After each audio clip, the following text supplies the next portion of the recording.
Inspired by the Bible Experience.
The Book of Leviticus.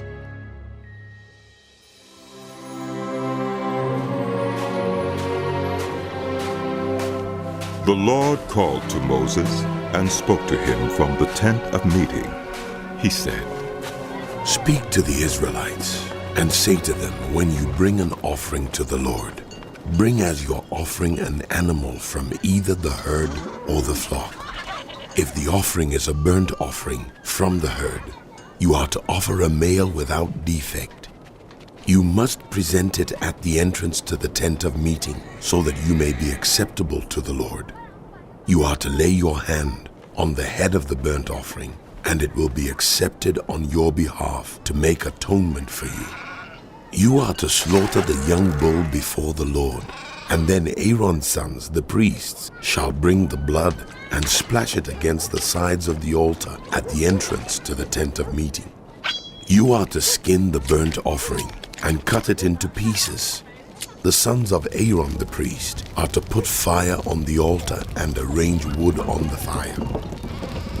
Then Aaron's sons, the priests, shall arrange the pieces, including the head and the fat, on the wood that is burning on the altar. You are to wash the internal organs and the legs with water, and the priest is to burn all of it on the altar. It is a burnt offering, a food offering, an aroma pleasing to the Lord. If the offering is a burnt offering from the flock, from either the sheep or the goats, you are to offer a male without defect. You are to slaughter it at the north side of the altar before the Lord. And Aaron's sons, the priests, shall splash its blood against the sides of the altar. You are to cut it into pieces, and the priest shall arrange them, including the head and the fat, on the wood that is burning on the altar. You are to wash the internal organs and the legs with water, and the priest is to bring all of them and burn them on the altar. It is a burnt offering, a food offering, an aroma pleasing to the Lord. If the offering to the Lord is a burnt offering of birds, you are to offer a dove or a young pigeon. The priest shall bring it to the altar, wring off the head, and burn it on the altar. Its blood shall be drained out on the side of the altar. He is to remove the crop and the feathers and throw them down east of the altar where the ashes are. He shall tear it open by the wings, not dividing it completely, and then the priest shall burn it on the wood that is burning on the altar. It is a burnt offering, a food offering, an aroma pleasing to the Lord. When anyone brings a grain offering to the Lord, your offering is to be of the finest flour. You are to pour olive oil on it, put incense on it, and take it to Aaron's sons, the priests. The priest shall take a handful of the flour and oil, together with all the incense, and burn this as a memorial portion on the altar, a food offering, an aroma pleasing to the Lord. The rest of the grain offering belongs to Aaron and his sons. It is a most holy part of the food offering presented to the Lord.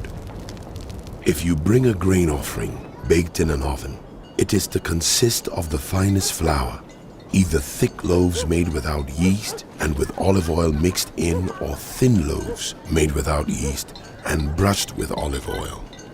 If your grain offering is prepared on a griddle, it is to be made of the finest flour mixed with oil and without yeast. Crumble it and pour oil on it. It is a grain offering. If your grain offering is cooked in a pan, it is to be made of the finest flour and some olive oil. Bring the grain offering made of these things to the Lord. Present it to the priest, who shall take it to the altar. He shall take out the memorial portion from the grain offering and burn it on the altar as a food offering, an aroma pleasing to the Lord. The rest of the grain offering belongs to Aaron and his sons. It is a most holy part of the food offerings presented to the Lord. Every grain offering you bring to the Lord must be made without yeast, for you are not to burn any yeast or honey in a food offering presented to the Lord. You may bring them to the Lord as an offering of the first fruits, but they are not to be offered on the altar as a pleasing aroma. Season all your grain offerings with salt. Do not leave the salt of the covenant of your God out of your grain offerings. Add salt to all your offerings. If you bring a grain offering of first fruits to the Lord, offer crushed heads of new grain roasted in the fire. Put oil and incense on it. It is a grain offering. The priest shall burn the memorial portion of the crushed grain and the oil, together with all the incense, as a food offering presented to the Lord. If your offering is a fellowship offering, and you offer an animal from the herd, whether male or female, you are to present before the Lord an animal without defect. You are to lay your hand on the head of your offering and slaughter it at the entrance to the tent of meeting. Then Aaron's sons, the priests, shall splash the blood against the sides of the altar. From the fellowship offering you are to bring a food offering to the Lord, the internal organs, and all the fat that is connected to them, both kidneys with the fat on them near the loins, and the long lobe of the liver, which you will remove with the kidneys. Then Aaron's sons are to burn it on the altar on top of the burnt offering that is lying on the burning wood. It is a food offering, an aroma pleasing to the Lord. If you offer an animal from the flock as a fellowship offering to the Lord, you are to offer a male or female without defect. If you offer a lamb, you are to present it before the Lord. Lay your hand on its head and slaughter it in front of the tent of meeting. Then Aaron's sons shall splash its blood against the sides of the altar. From the fellowship offering, you are to bring a food offering to the Lord. Its fat, the entire fat tail cut off close to the backbone, the internal organs, and all the fat that is connected to them, both kidneys with the fat on them near the loins, and the long lobe of the liver, which you will remove with the kidneys. The priest shall burn them on the altar as a food offering presented to the Lord. If your offering is a goat, you are to present it before the Lord. Lay your hand on its head and slaughter it in front of the tent of meeting. Then Aaron's sons shall splash its blood against the sides of the altar. From what you offer, you are to present this food offering to the Lord, the internal organs and all the fat that is connected to them, both kidneys with the fat on them near the loins, and the long lobe of the liver, which you will remove with the kidneys. The priest shall burn them on the altar as a food offering, a pleasing aroma. All the fat is the Lord's. This is a lasting ordinance for the generations to come. Wherever you live, you must not eat any fat or any blood.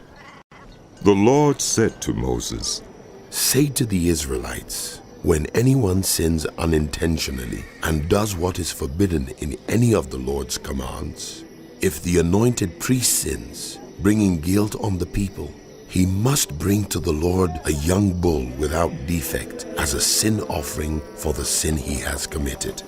He is to present the bull at the entrance to the tent of meeting before the Lord. He is to lay his hand on its head and slaughter it there before the Lord. Then the anointed priest shall take some of the bull's blood and carry it into the tent of meeting. He is to dip his finger into the blood and sprinkle some of it 7 times before the Lord in front of the curtain of the sanctuary. The priest shall then put some of the blood on the horns of the altar of fragrant incense that is before the Lord in the tent of meeting. The rest of the bull's blood he shall pour out at the base of the altar of burnt offering at the entrance to the tent of meeting. He shall remove all the fat from the bull of the sin offering, all the fat that is connected to the internal organs, both kidneys with the fat on them near the loins, and the long lobe of the liver, which he will remove with the kidneys, just as the fat is removed from the ox sacrificed as a fellowship offering. Then the priest shall burn them on the altar of burnt offering. But the hide of the bull and all its flesh, as well as the head and legs, the internal organs and the intestines, that is all the rest of the bull, he must take outside the camp to a place ceremonially clean, where the ashes are thrown, and burn it there in a wood fire on the ash heap. If the whole Israelite community sins unintentionally and does what is forbidden in any of the Lord's commands, even though the community is unaware of the matter, when they realize their guilt and the sin they committed becomes known, the assembly must bring a young bull as a sin offering and present it before the tent of meeting. The elders of the community are to lay their hands on the bull's head before the Lord, and the bull shall be slaughtered before the Lord. Then the anointed priest is to take some of the bull's blood into the tent of meeting. He shall dip his finger into the blood and sprinkle it before the Lord 7 times in front of the curtain. He is to put some of the blood on the horns of the altar that is before the Lord in the tent of meeting. The rest of the blood he shall pour out at the base of the altar of burnt offering at the entrance to the tent of meeting. He shall remove all the fat from it and burn it on the altar, and do with this bull just as he did with the bull for the sin offering. In this way, the priest will make atonement for them, and they will be forgiven. Then he shall take the bull outside the camp and burn it as he burned the first bull. This is the sin offering for the community. When a leader sins unintentionally and does what is forbidden in any of the commands of the Lord his God, when he realizes his guilt and the sin he has committed becomes known, he must bring as his offering a male goat without defect. He is to lay his hand on the goat's head and slaughter it at the place where the burnt offering is slaughtered before the Lord. It is a sin offering. Then the priest shall take some of the blood of the sin offering with his finger and put it on the horns of the altar of burnt offering and pour out the rest of the blood at the base of the altar. He shall burn all the fat on the altar as he burned the fat of the fellowship offering. In this way, the priest will make atonement for the leader's sin, and he will be forgiven.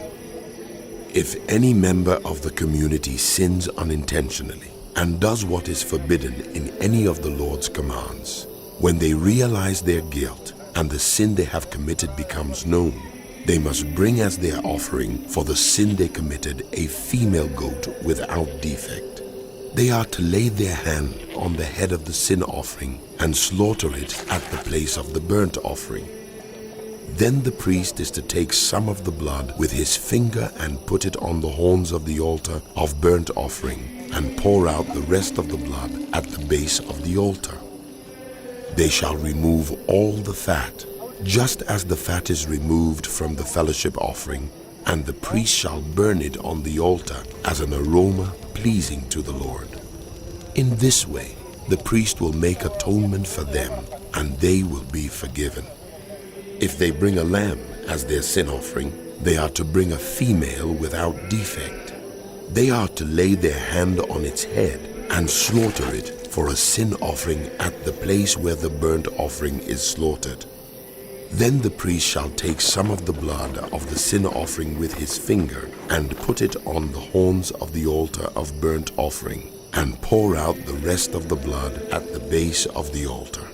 They shall remove all the fat, just as the fat is removed from the lamb of the fellowship offering, and the priest shall burn it on the altar on top of the food offerings presented to the Lord.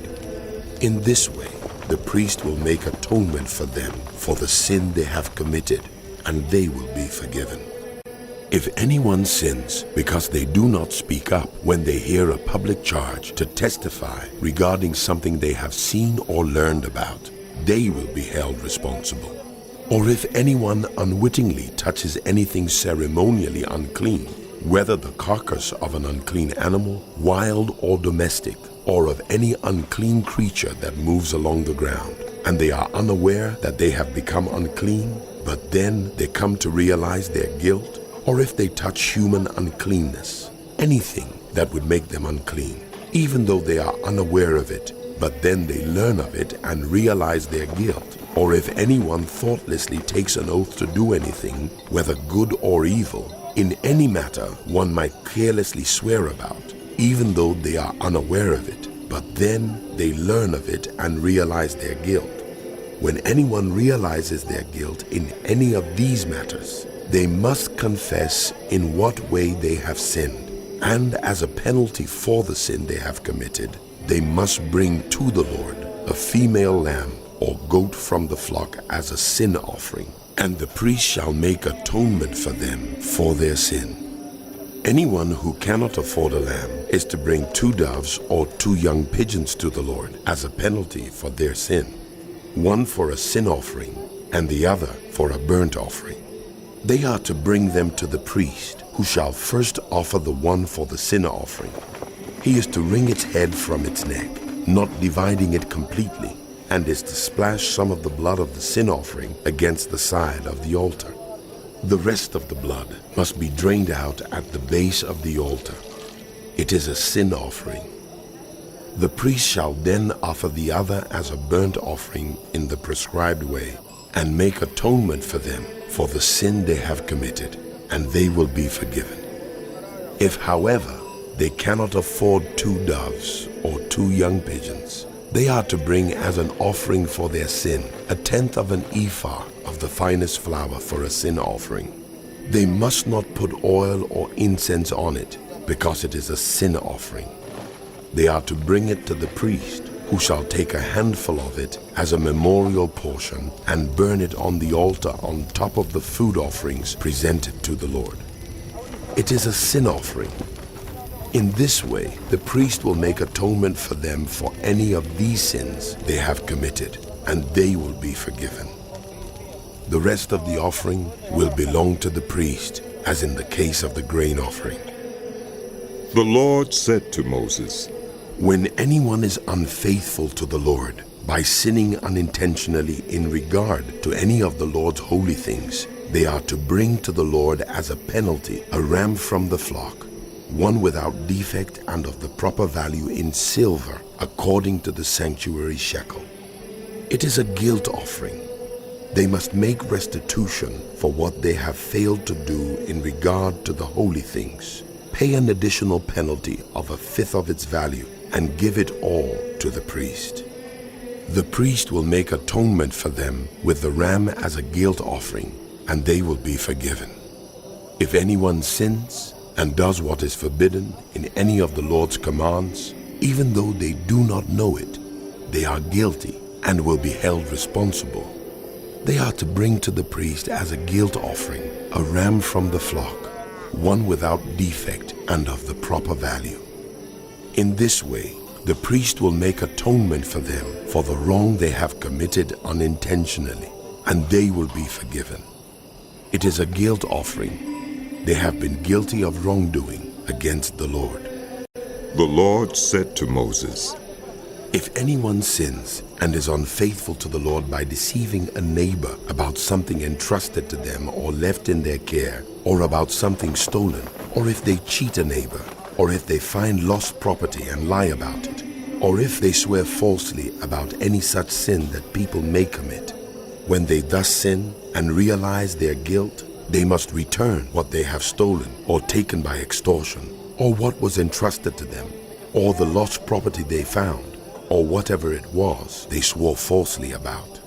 They must make restitution in full, add a fifth of the value to it, and give it all to the owner on the day they present their guilt offering.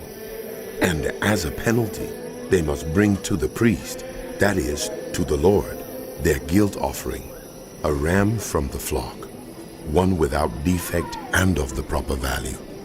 In this way, the priest will make atonement for them before the Lord, and they will be forgiven for any of the things they did that made them guilty.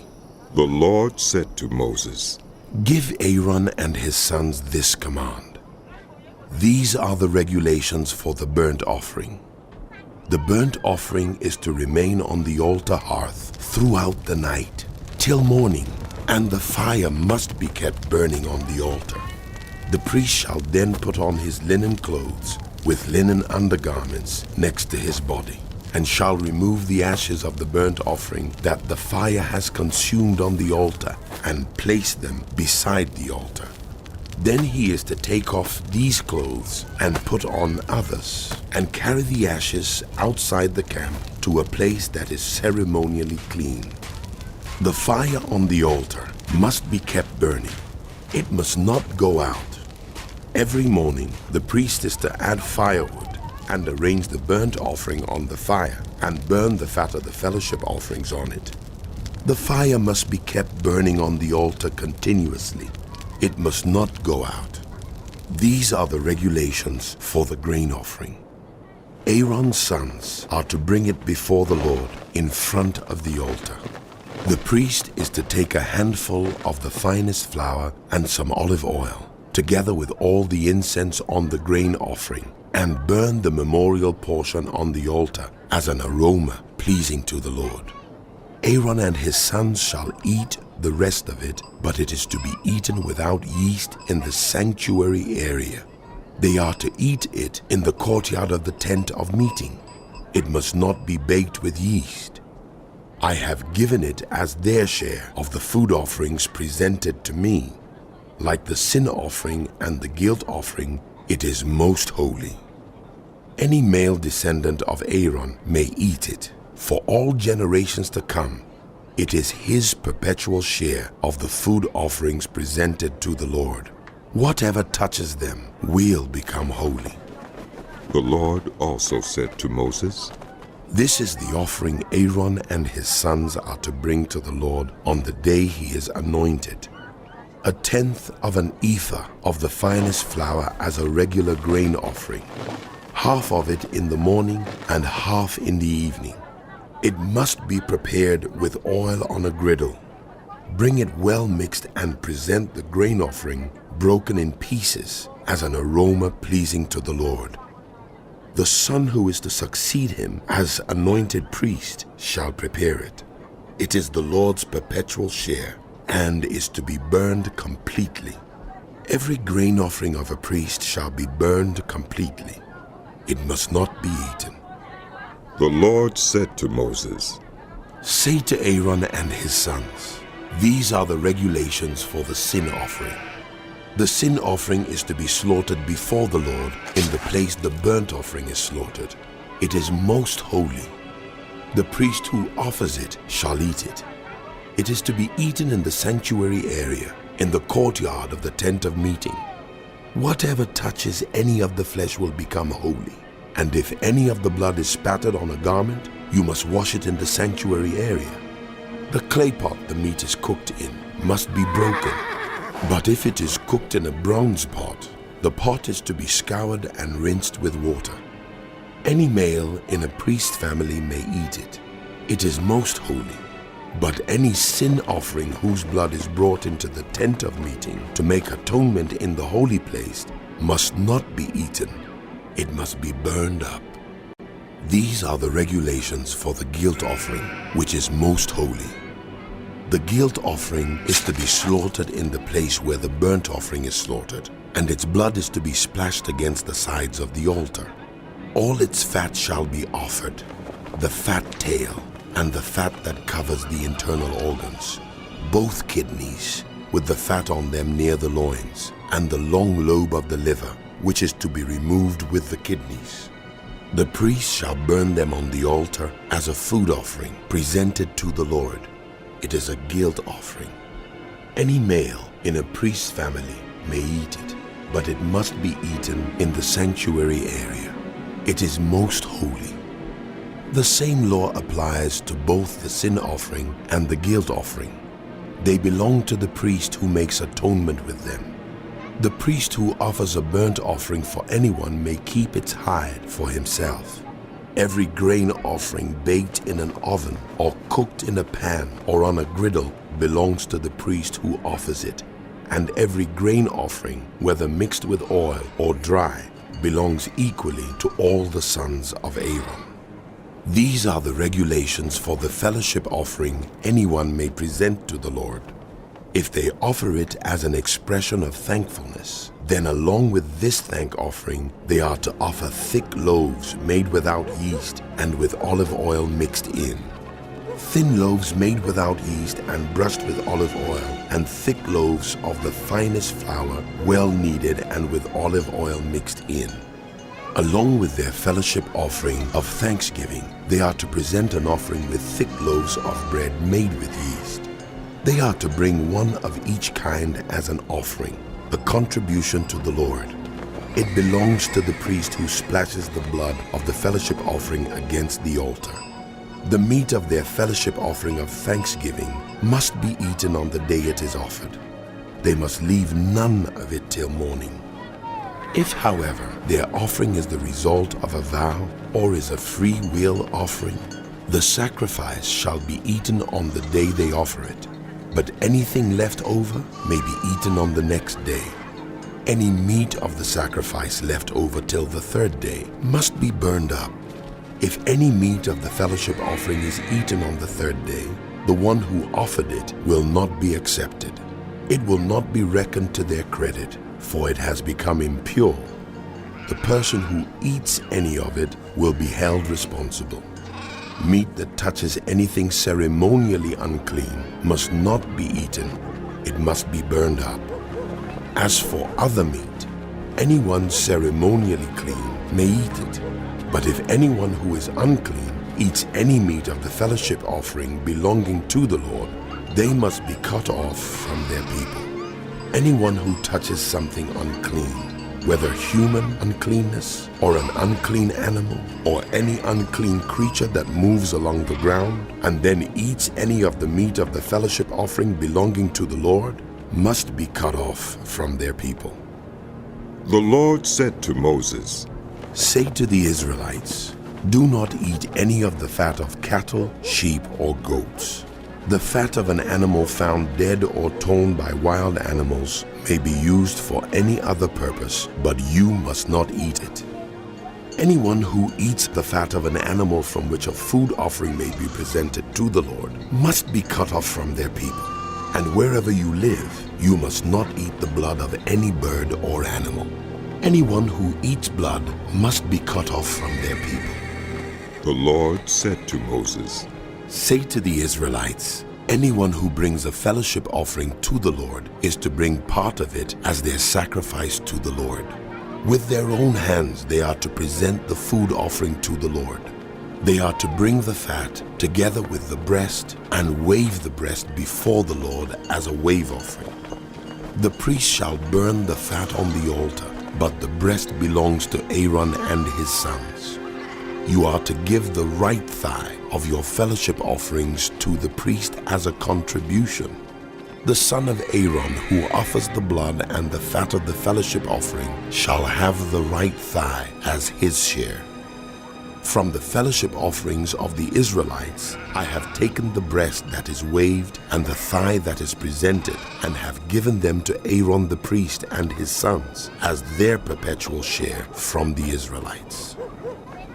"This is the portion of the food offerings presented to the Lord that were allotted to Aaron and his sons on the day they were presented to serve the Lord as priests.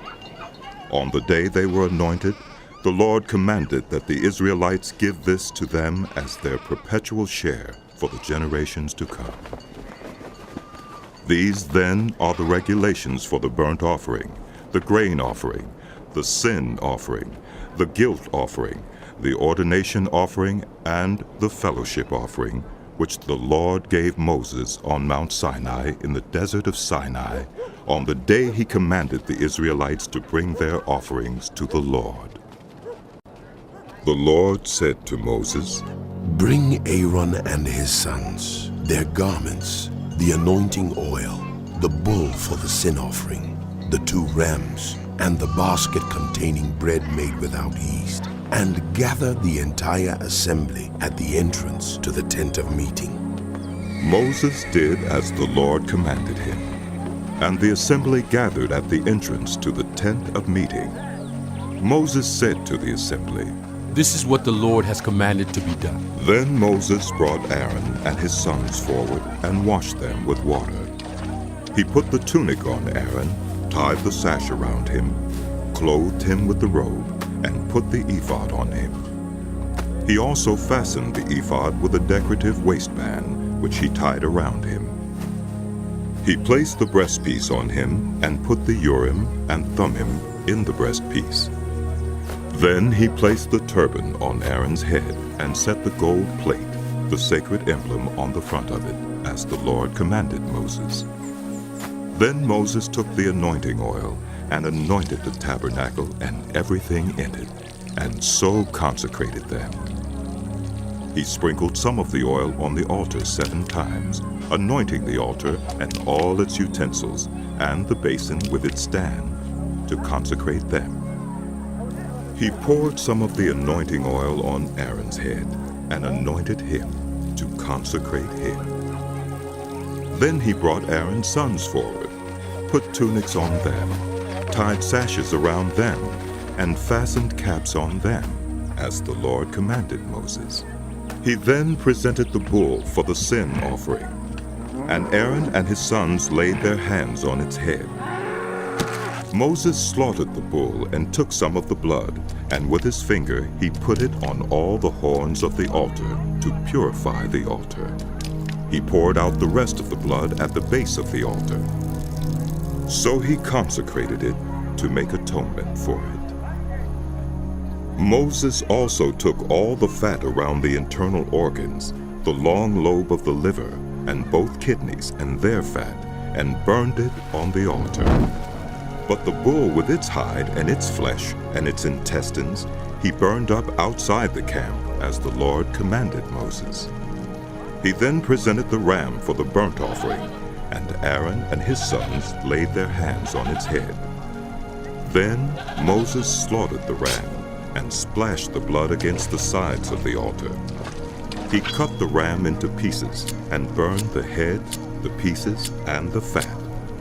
He washed the internal organs and the legs with water and burned the whole ram on the altar. It was a burnt offering, a pleasing aroma, a food offering presented to the Lord as the Lord commanded Moses. He then presented the other ram, the ram for the ordination, and Aaron and his sons laid their hands on its head. Moses slaughtered the ram and took some of its blood and put it on the lobe of Aaron's right ear, on the thumb of his right hand, and on the big toe of his right foot. Moses also brought Aaron's sons forward and put some of the blood on the lobes of their right ears, on the thumbs of their right hands, and on the big toes of their right feet. Then he splashed blood against the sides of the altar. After that, he took the fat tail, all the fat around the internal organs, the long lobe of the liver, both kidneys and their fat, and the right thigh, and from the basket of bread made without yeast, which was before the Lord, he took one thick loaf with olive oil mixed in, one thin loaf, and he put these on the fat portions and on the right thigh. He put all these in the hands of Aaron and his sons, and they waved them before the Lord as a wave offering. Then Moses took them from their hands and burned them on the altar, on top of the burnt offering, as an ordination offering, a pleasing aroma, a food offering presented to the Lord. Moses also took the breast, which was his share of the ordination ram, and waved it before the Lord as a wave offering, as the Lord commanded Moses. Then Moses took some of the anointing oil and some of the blood from the altar and sprinkled them on Aaron and his garments, and on his sons and their garments. So he consecrated Aaron and his garments, and his sons and their garments. Moses then said to Aaron and his sons, Cook the meat at the entrance to the tent of meeting, and eat it there with the bread from the basket of ordination offerings, as I was commanded. Aaron and his sons are to eat it. Then burn up the rest of the meat and the bread. Do not leave the entrance to the tent of meeting for 7 days, until the days of your ordination are completed. For your ordination will last 7 days. What has been done today was commanded by the Lord to make atonement for you. You must stay at the entrance to the tent of meeting day and night for 7 days, and do what the Lord requires, so you will not die. For that is what I have been commanded. So Aaron and his sons did everything the Lord commanded through Moses. On the 8th day, Moses summoned Aaron and his sons and the elders of Israel. He said to Aaron, Take a bull calf for your sin offering, and a ram for your burnt offering, both without defect, and present them before the Lord. Then say to the Israelites, Take a male goat for a sin offering, a calf and a lamb, both a year old and without defect, for a burnt offering, and an ox and a ram for a fellowship offering to sacrifice before the Lord, together with a grain offering mixed with olive oil, for today the Lord will appear to you. They took the things Moses commanded to the front of the tent of meeting, and the entire assembly came near and stood before the Lord. Then Moses said, This is what the Lord has commanded you to do, so that the glory of the Lord may appear to you. Moses said to Aaron, Come to the altar and sacrifice your sin offering and your burnt offering, and make atonement for yourself and the people. Sacrifice the offering that is for the people, and make atonement for them, as the Lord has commanded.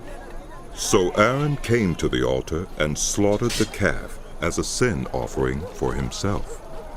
His sons brought the blood to him, and he dipped his finger into the blood and put it on the horns of the altar. The rest of the blood he poured out at the base of the altar.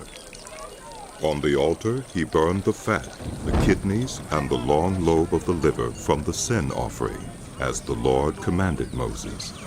The flesh and the hide he burned up outside the camp.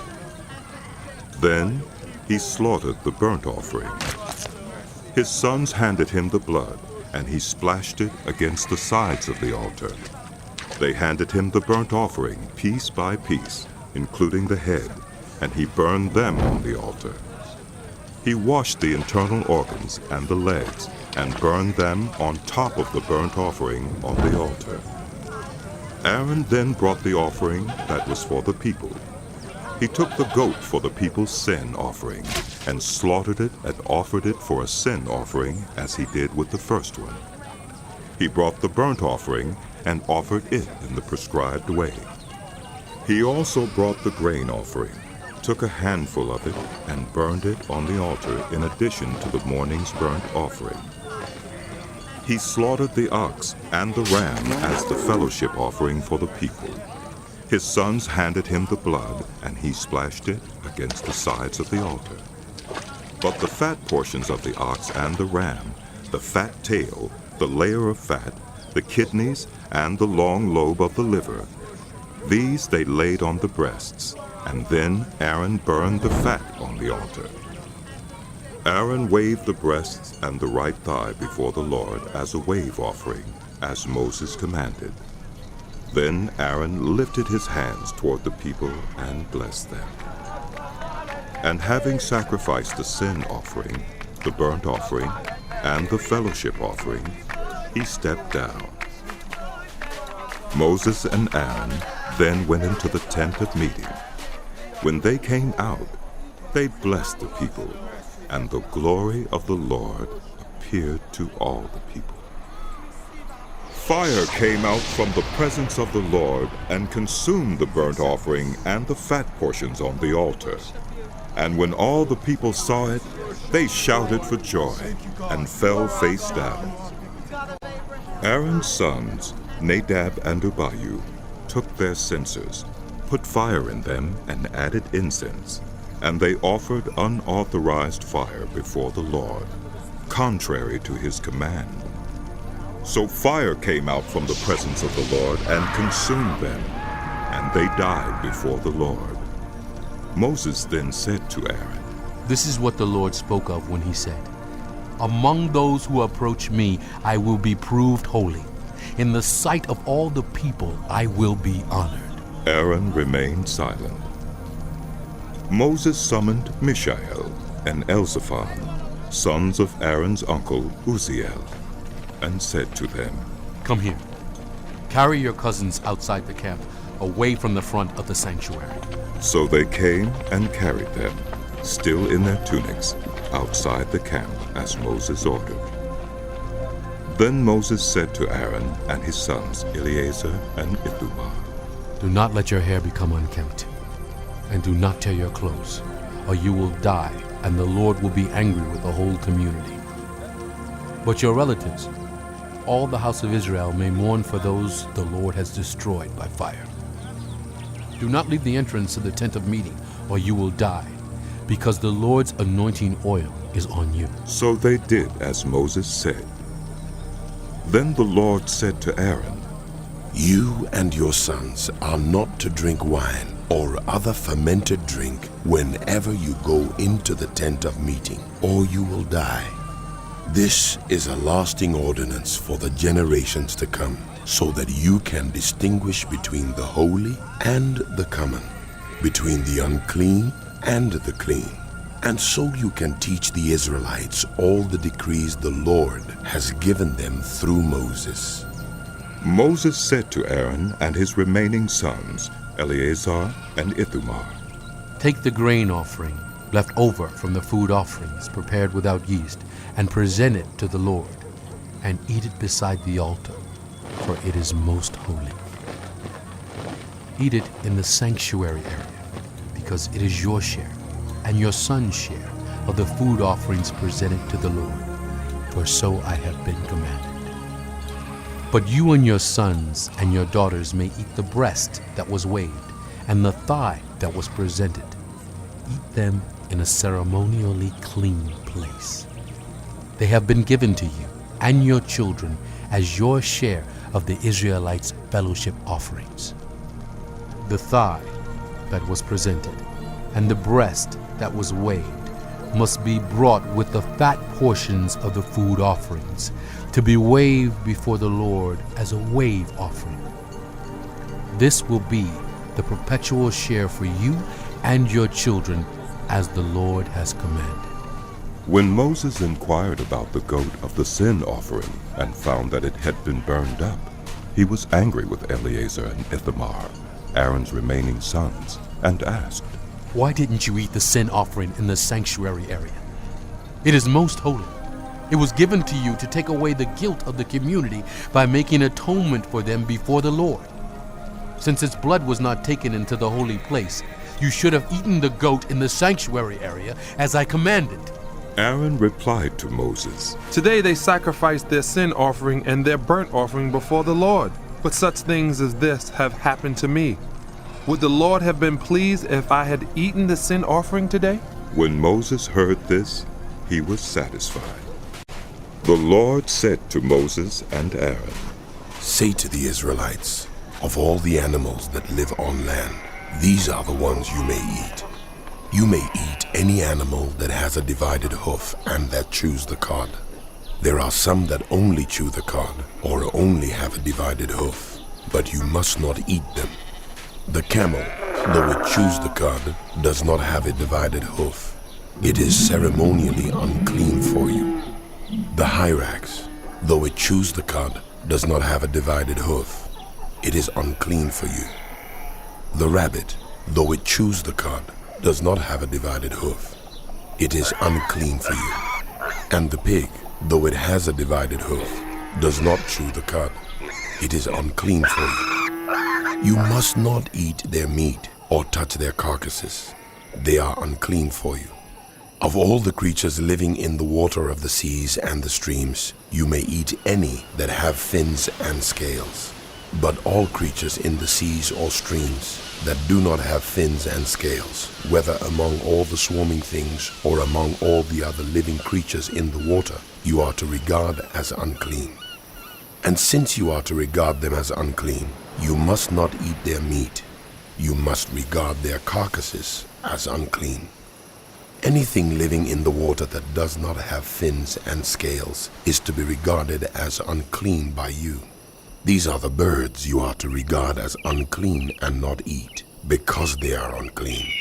The eagle, the vulture, the black vulture, the red kite, any kind of black kite, any kind of raven, the horned owl, the screech owl, the gull, any kind of hawk, the little owl, the cormorant, the great owl, the white owl, the desert owl, the osprey, the stork, any kind of heron, the hoopoe, and the bat. All flying insects that walk on all fours are to be regarded as unclean by you. There are, however, some flying insects that walk on all fours that you may eat. Those that have jointed legs for hopping on the ground. Of these you may eat any kind of locust, katydid, cricket, or grasshopper. But all other flying insects that have 4 legs you are to regard as unclean. You will make yourselves unclean by these. Whoever touches their carcasses will be unclean till evening. Whoever picks up one of their carcasses must wash their clothes, and they will be unclean till evening. Every animal that does not have a divided hoof, or that does not chew the cud, is unclean for you. Whoever touches the carcass of any of them will be unclean. Of all the animals that walk on all fours, those that walk on their paws are unclean for you. Whoever touches their carcasses will be unclean till evening. Anyone who picks up their carcasses must wash their clothes, and they will be unclean till evening. These animals are unclean for you.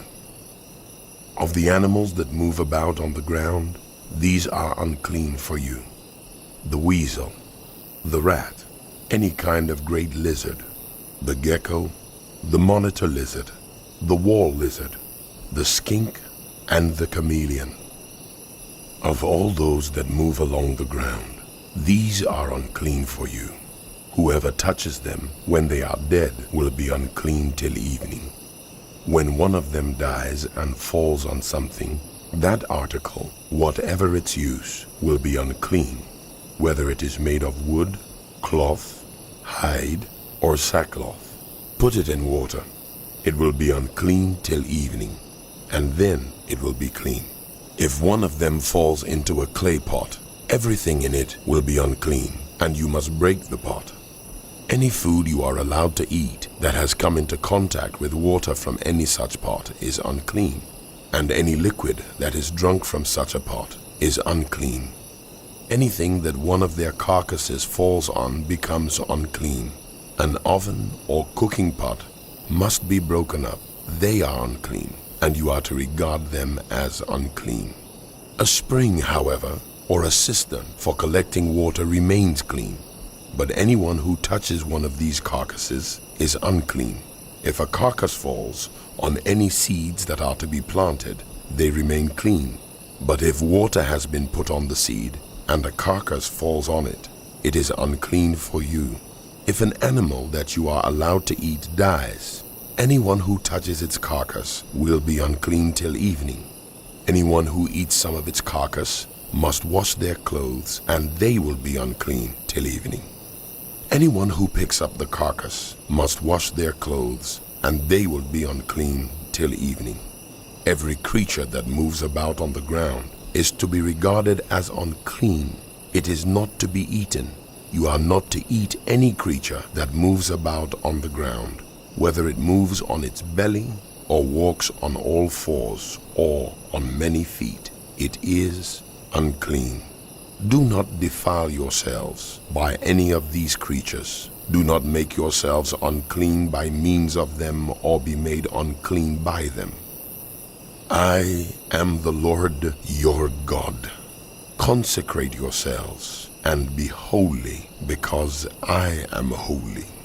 Do not make yourselves unclean by any creature that moves about on the ground. I am the Lord who brought you up out of Egypt to be your God. Therefore be holy, because I am holy. These are the regulations concerning animals, birds, every living thing that moves in the water, and every creature that moves about on the ground. You must distinguish between the unclean and the clean, between living creatures that may be eaten and those that may not be eaten.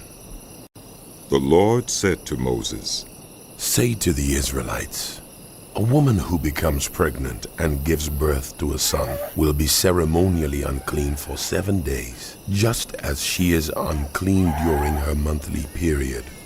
On the 8th day, the boy is to be circumcised. Then the woman must wait 33 days to be purified from her bleeding. She must not touch anything sacred or go to the sanctuary until the days of her purification are over. If she gives birth to a daughter, for 2 weeks the woman will be unclean as during her period. Then she must wait 66 days to be purified from her bleeding. When the days of her purification for a son or daughter are over, she is to bring to the priest at the entrance to the tent of meeting a year-old lamb for a burnt offering and a young pigeon or a dove for a sin offering. He shall offer them before the Lord to make atonement for her, and then she will be ceremonially clean from her flow of blood. These are the regulations for the woman who gives birth to a boy or a girl. If she cannot afford a lamb, she is to bring 2 doves or 2 young pigeons, one for a burnt offering and the other for a sin offering. In this way, the priest will make atonement for her, and she will be clean. The Lord said to Moses and Aaron, When anyone has a swelling or a rash or a shiny spot on their skin that may be a defiling skin disease, they must be brought to Aaron the priest or to one of his sons who is a priest. The priest is to examine the sore on the skin, and if the hair in the sore has turned white and the sore appears to be more than skin deep, it is a defiling skin disease. When the priest examines them, he shall pronounce them ceremonially unclean. If the shiny spot on the skin is white but does not appear to be more than skin deep, and the hair in it has not turned white, the priest is to isolate the affected person for 7 days. On the 7th day, the priest is to examine them, and if he sees that the sore is unchanged and has not spread in the skin, he is to isolate them for another 7 days. On the 7th day, the priest is to examine them again, and if the sore has faded and has not spread in the skin, the priest shall pronounce them clean. It is only a rash. They must wash their clothes, and they will be clean. But if the rash does spread in their skin after they have shown themselves to the priest to be pronounced clean, they must appear before the priest again. The priest is to examine them, and if the rash has spread in the skin, he shall pronounce them unclean. It is a defiling skin disease. When anyone has a defiling skin disease, they must be brought to the priest. The priest is to examine them, and if there is a white swelling in the skin that has turned the hair white, and if there is raw flesh in the swelling, it is a chronic skin disease, and the priest shall pronounce them unclean. He is not to isolate them, because they are already unclean. If the disease breaks out all over their skin, and so far as the priest can see, it covers all the skin of the affected person from head to foot, the priest is to examine them, and if the disease has covered their whole body, he shall pronounce them clean. Since it has all turned white, they are clean. But whenever raw flesh appears on them, they will be unclean. When the priest sees the raw flesh, he shall pronounce them unclean. The raw flesh is unclean. They have a defiling disease.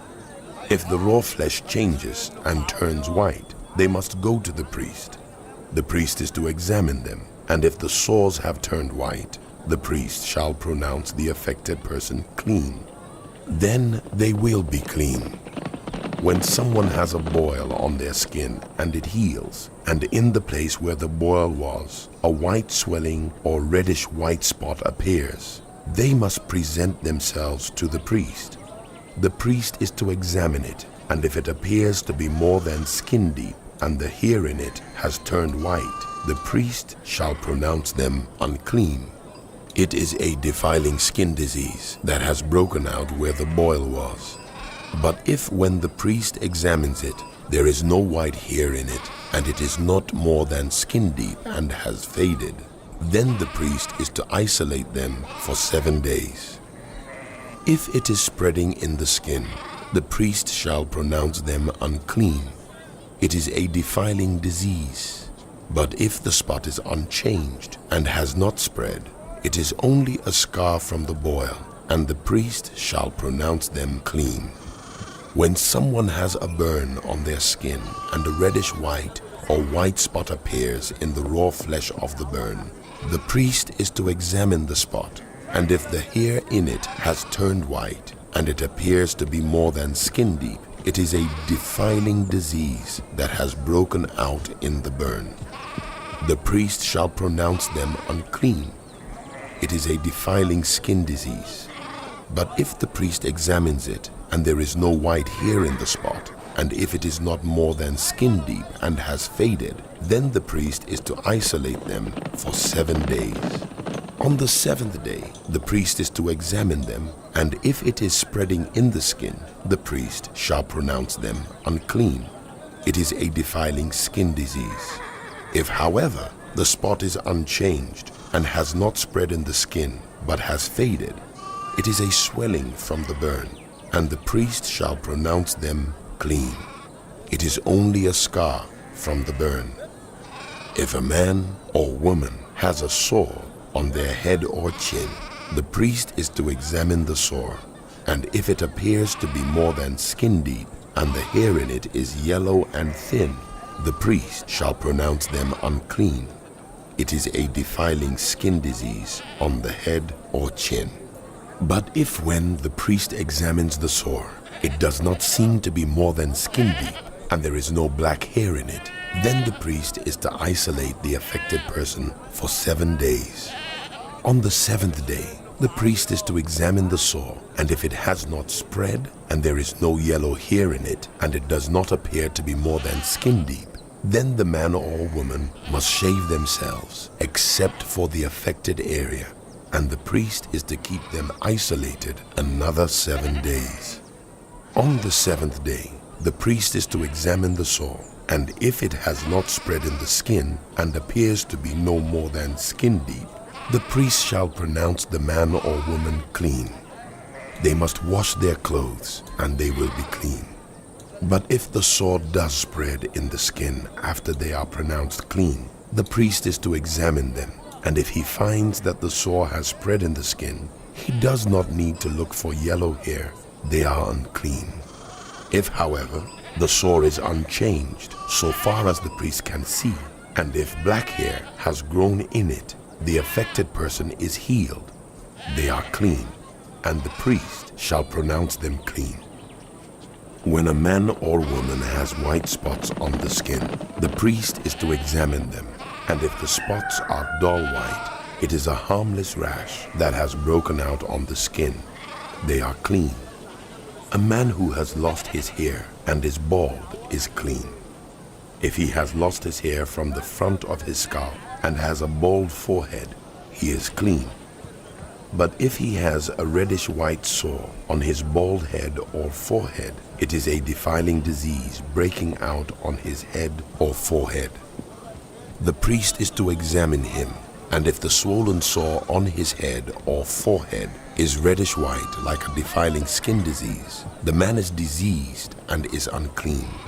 The priest shall pronounce him unclean because of the sore on his head. Anyone with such a defiling disease must wear torn clothes. Let their hair be unkempt, cover the lower part of their face, and cry out, "Unclean, unclean." As long as they have the disease, they remain unclean. They must live alone. They must live outside the camp. As for any fabric that is spoiled with a defiling mold, any woolen or linen clothing, any woven or knitted material of linen or wool, any leather or anything made of leather, if the affected area in the fabric, the leather, the woven or knitted material, or any leather article is greenish or reddish, it is a defiling mold and must be shown to the priest. The priest is to examine the affected area and isolate the article for 7 days. On the 7th day, he is to examine it, and if the mold has spread in the fabric, the woven or knitted material, or the leather, whatever its use, it is a persistent defiling mold. The article is unclean. He must burn the fabric, the woven or knitted material of wool or linen, or any leather article that has been spoiled, because the defiling mold is persistent. The article must be burned. But if when the priest examines it, the mold has not spread in the fabric, the woven or knitted material, or the leather article, he shall order that the spoiled article be washed. Then he is to isolate it for another 7 days. After the article has been washed, the priest is to examine it again, and if the mold has not changed its appearance, even though it has not spread, it is unclean. Burn it, no matter which side of the fabric has been spoiled. If when the priest examines it, the mold has faded after the article has been washed, he is to tear the spoiled part out of the fabric, the leather, or the woven or knitted material. But if it reappears in the fabric, in the woven or knitted material, or in the leather article, it is a spreading mold. Whatever has the mold must be burned. Any fabric, woven or knitted material, or any leather article that has been washed and is rid of the mold must be washed again. Then it will be clean. These are the regulations concerning defiling molds in woolen or linen clothing, woven or knitted material, or any leather article, for pronouncing them clean or unclean. The Lord said to Moses, These are the regulations for any diseased person at the time of their ceremonial cleansing when they are brought to the priest. The priest is to go outside the camp and examine them. If they have been healed of their defiling skin disease, the priest shall order that 2 live, clean birds and some cedar wood, scarlet yarn, and hyssop be brought for the person to be cleansed. Then the priest shall order that one of the birds be killed over fresh water in a clay pot. He is then to take the live bird and dip it, together with the cedar wood, the scarlet yarn, and the hyssop, into the blood of the bird that was killed over the fresh water. 7 times he shall sprinkle the one to be cleansed of the defiling disease, and then pronounce them clean. After that, he is to release the live bird in the open fields. The person to be cleansed must wash their clothes, shave off all their hair, and bathe with water. Then they will be ceremonially clean.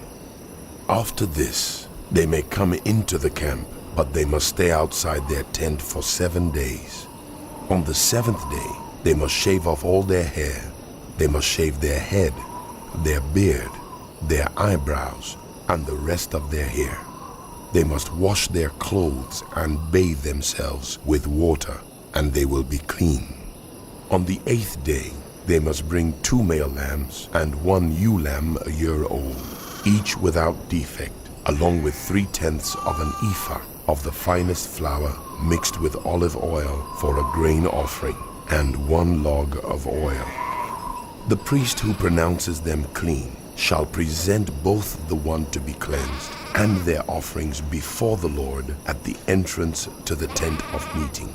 Then the priest is to take one of the male lambs and offer it as a guilt offering, along with the log of oil. He shall wave them before the Lord as a wave offering. He is to slaughter the lamb in the sanctuary area where the sin offering and the burnt offering are slaughtered. Like the sin offering, the guilt offering belongs to the priest. It is most holy. The priest is to take some of the blood of the guilt offering and put it on the lobe of the right ear of the one to be cleansed, on the thumb of their right hand, and on the big toe of their right foot. The priest shall then take some of the log of oil, pour it in the palm of his own left hand, dip his right forefinger into the oil in his palm, and with his finger sprinkle some of it before the Lord 7 times. The priest is to put some of the oil remaining in his palm on the lobe of the right ear of the one to be cleansed, on the thumb of their right hand, and on the big toe of their right foot, on top of the blood of the guilt offering. The rest of the oil in his palm the priest shall put on the head of the one to be cleansed and make atonement for them before the Lord. Then the priest is to sacrifice the sin offering and make atonement for the one to be cleansed from their uncleanness. After that, the priest shall slaughter the burnt offering and offer it on the altar together with the grain offering and make atonement for them, and they will be clean.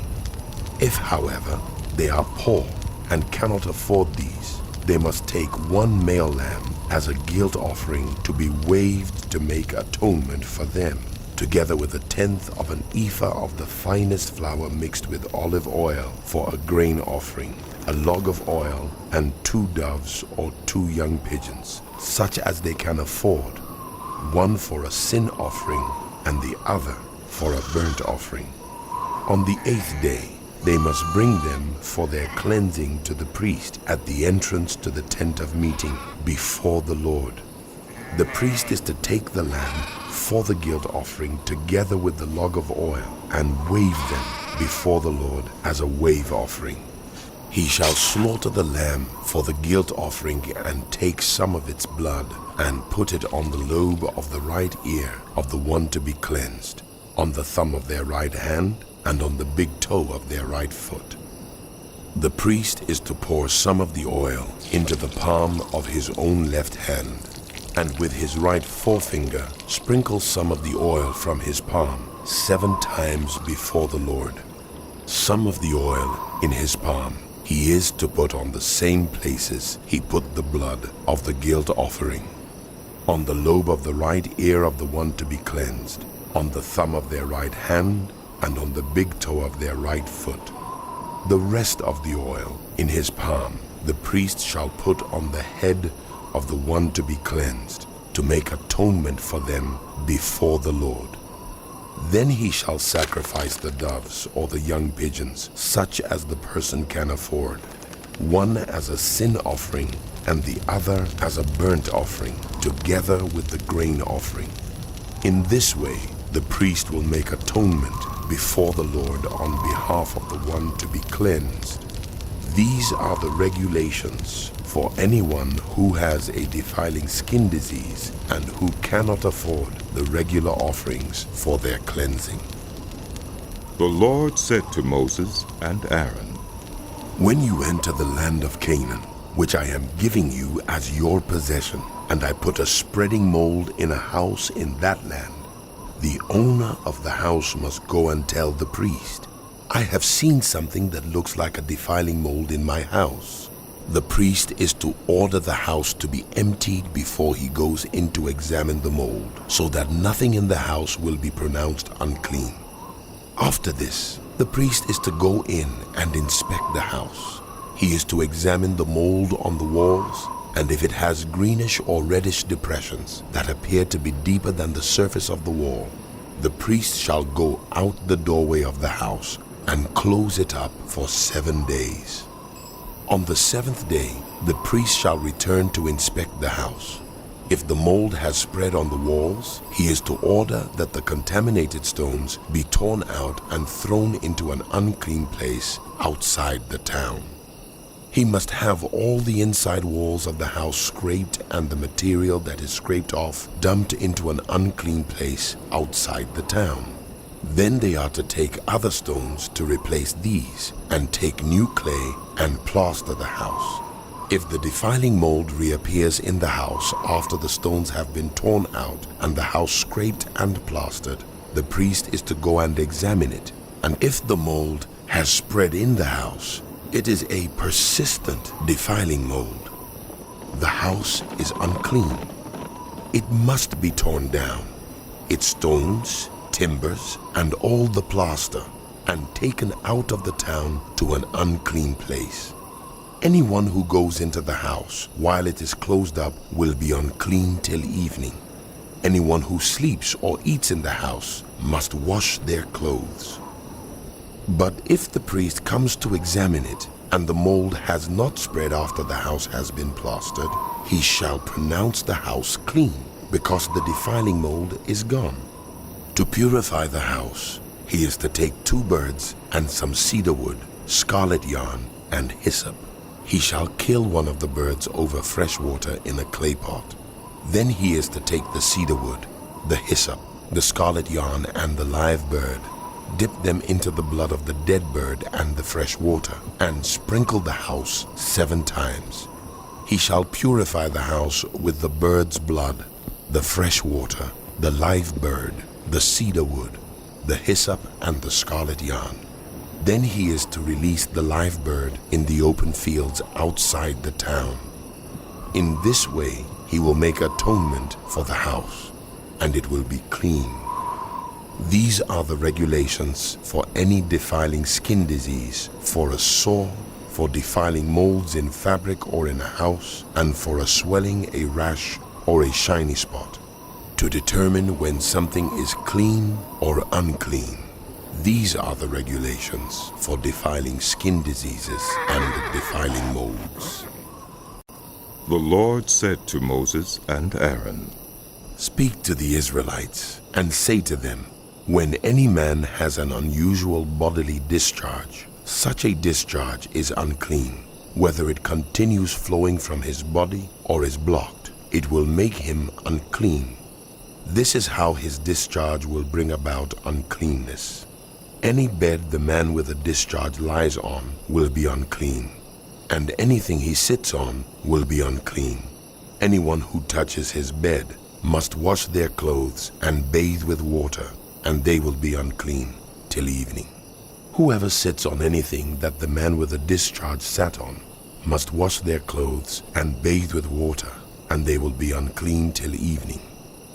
Whoever touches the man who has a discharge must wash their clothes and bathe with water, and they will be unclean till evening. If the man with the discharge spits on anyone who is clean, they must wash their clothes and bathe with water, and they will be unclean till evening. Everything the man sits on when riding will be unclean, and whoever touches any of the things that were under him will be unclean till evening. Whoever picks up those things must wash their clothes and bathe with water, and they will be unclean till evening. Anyone the man with a discharge touches without rinsing his hands with water must wash their clothes and bathe with water, and they will be unclean till evening. A clay pot that the man touches must be broken, and any wooden article is to be rinsed with water. When a man is cleansed from his discharge, he is to count off 7 days for his ceremonial cleansing. He must wash his clothes and bathe himself with fresh water, and he will be clean. On the 8th day, he must take 2 doves or 2 young pigeons and come before the Lord to the entrance to the tent of meeting and give them to the priest. The priest is to sacrifice them, the one for a sin offering and the other for a burnt offering. In this way, he will make atonement before the Lord for the man because of his discharge. When a man has an emission of semen, he must bathe his whole body with water, and he will be unclean till evening. any clothing or leather that has semen on it must be washed with water, and it will be unclean till evening. When a man has sexual relations with a woman, and there is an emission of semen, both of them must bathe with water, and they will be unclean till evening.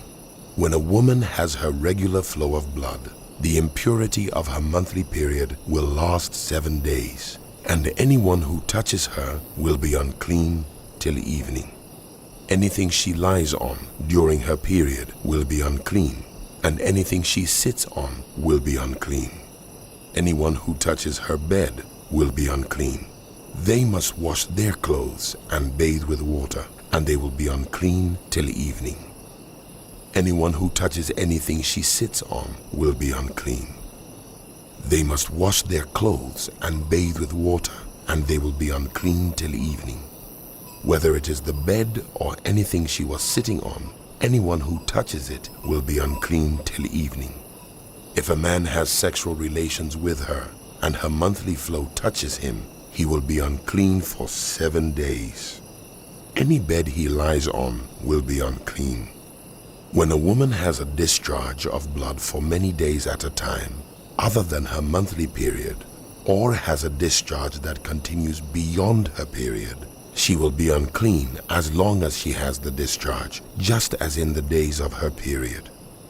Any bed she lies on while her discharge continues will be unclean, as is her bed during her monthly period, and anything she sits on will be unclean as during her period.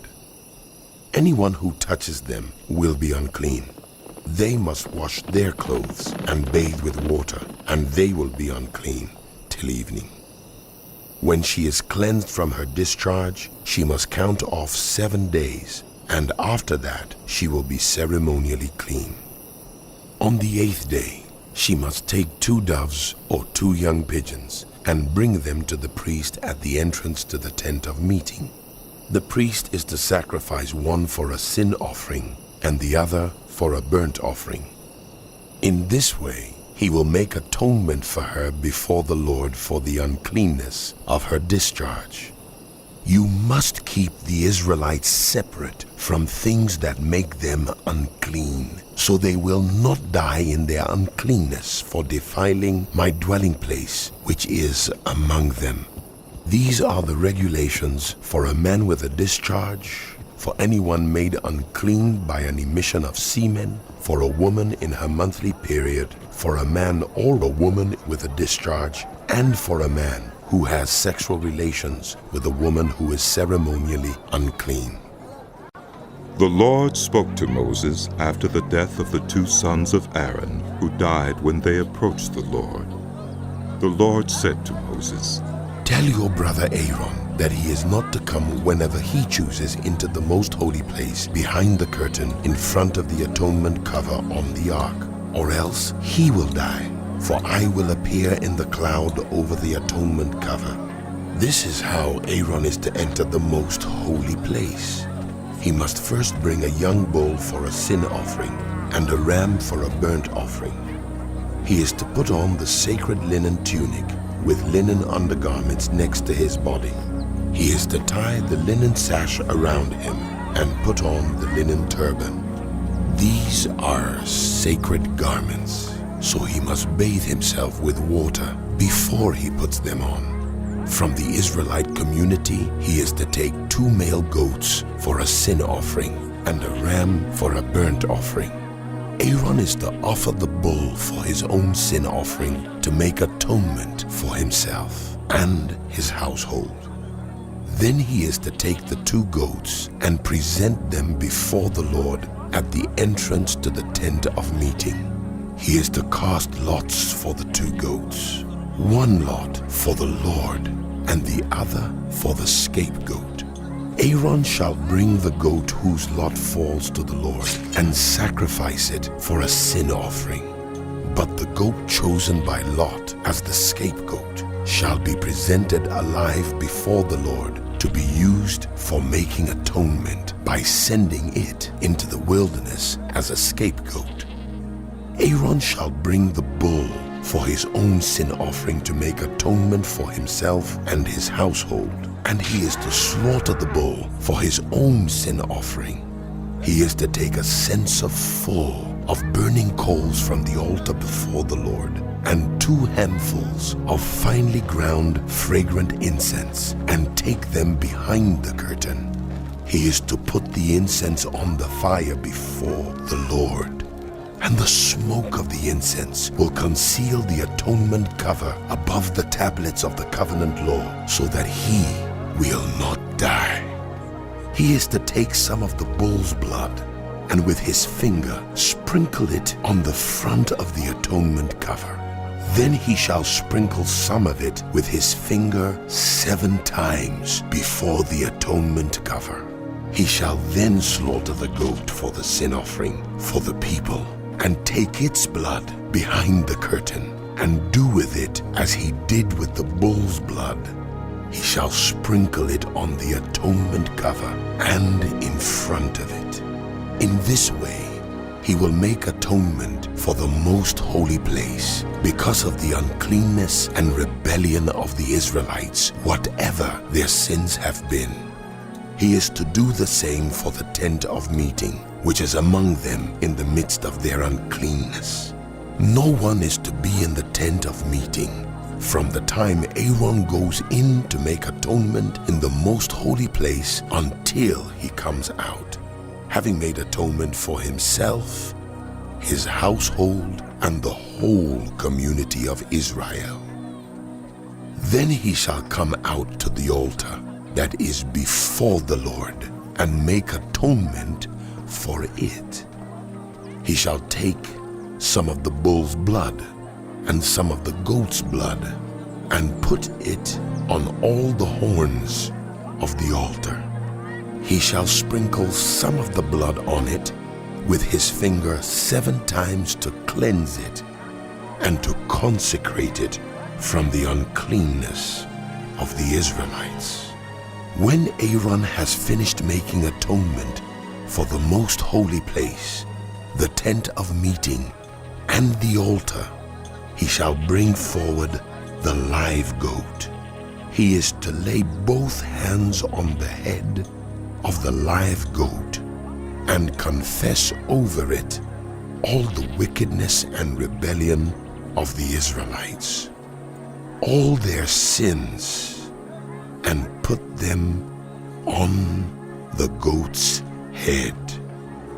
He shall send the goat away into the wilderness in the care of someone appointed for the task. The goat will carry on itself all their sins to a remote place, and the man shall release it in the wilderness. Then Aaron is to go into the tent of meeting and take off the linen garments he put on before he entered the most holy place, and he is to leave them there. He shall bathe himself with water in the sanctuary area and put on his regular garments. Then he shall come out and sacrifice the burnt offering for himself and the burnt offering for the people, to make atonement for himself and for the people. He shall also burn the fat of the sin offering on the altar. The one who releases the goat as a scapegoat must wash his clothes and bathe himself with water. Afterward, he may come into the camp. The bull and the goat for the sin offerings, whose blood was brought into the most holy place to make atonement, must be taken outside the camp. Their hides, flesh, and intestines are to be burned up. The man who burns them must wash his clothes and bathe himself with water. Afterward, he may come into the camp. This is to be a lasting ordinance for you. On the 10th day of the 7th month, you must deny yourselves and not do any work, whether native born or a foreigner residing among you, because on this day atonement will be made for you, to cleanse you. Then before the Lord, you will be clean from all your sins. It is a day of Sabbath rest, and you must deny yourselves. It is a lasting ordinance. The priest who is anointed and ordained to succeed his father as high priest is to make atonement. He is to put on the sacred linen garments and make atonement for the most holy place, for the tent of meeting and the altar, and for the priests and all the members of the community. This is to be a lasting ordinance for you. Atonement is to be made once a year for all the sins of the Israelites. And it was done as the Lord commanded Moses. The Lord said to Moses, Speak to Aaron and his sons, and to all the Israelites, and say to them, This is what the Lord has commanded. Any Israelite who sacrifices an ox, a lamb, or a goat in the camp or outside of it, instead of bringing it to the entrance to the tent of meeting, to present it as an offering to the Lord in front of the tabernacle of the Lord, such persons shall be considered guilty of bloodshed. They have shed blood and must be cut off from their people. This is so the Israelites will bring to the Lord the sacrifices they are now making in the open fields. They must bring them to the priest, that is, to the Lord, at the entrance to the tent of meeting, and sacrifice them as fellowship offerings. The priest is to splash the blood against the altar of the Lord at the entrance to the tent of meeting, and burn the fat as an aroma pleasing to the Lord. They must no longer offer any of their sacrifices to the goat idols to whom they prostitute themselves. This is to be a lasting ordinance for them and for the generations to come. Say to them, any Israelite or any foreigner residing among them who offers a burnt offering or sacrifice and does not bring it to the entrance to the tent of meeting to sacrifice it to the Lord must be cut off from their people. I will set my face against any Israelite or any foreigner residing among them who eats blood, and I will cut them off from their people. For the life of a creature is in the blood, and I have given it to you to make atonement for yourselves on the altar. It is the blood that makes atonement for one's life. Therefore, I say to the Israelites, none of you may eat blood, nor may any foreigner residing among you eat blood. Any Israelite or any foreigner residing among you who hunts any animal or bird that may be eaten must drain out the blood and cover it with earth, because the life of every creature is its blood. That is why I have said to the Israelites, you must not eat the blood of any creature, because the life of every creature is its blood. Anyone who eats it must be cut off. Anyone, whether native-born or foreigner, who eats anything found dead or torn by wild animals must wash their clothes and bathe with water, and they will be ceremonially unclean till evening. Then they will be clean. But if they do not wash their clothes and bathe themselves, they will be held responsible.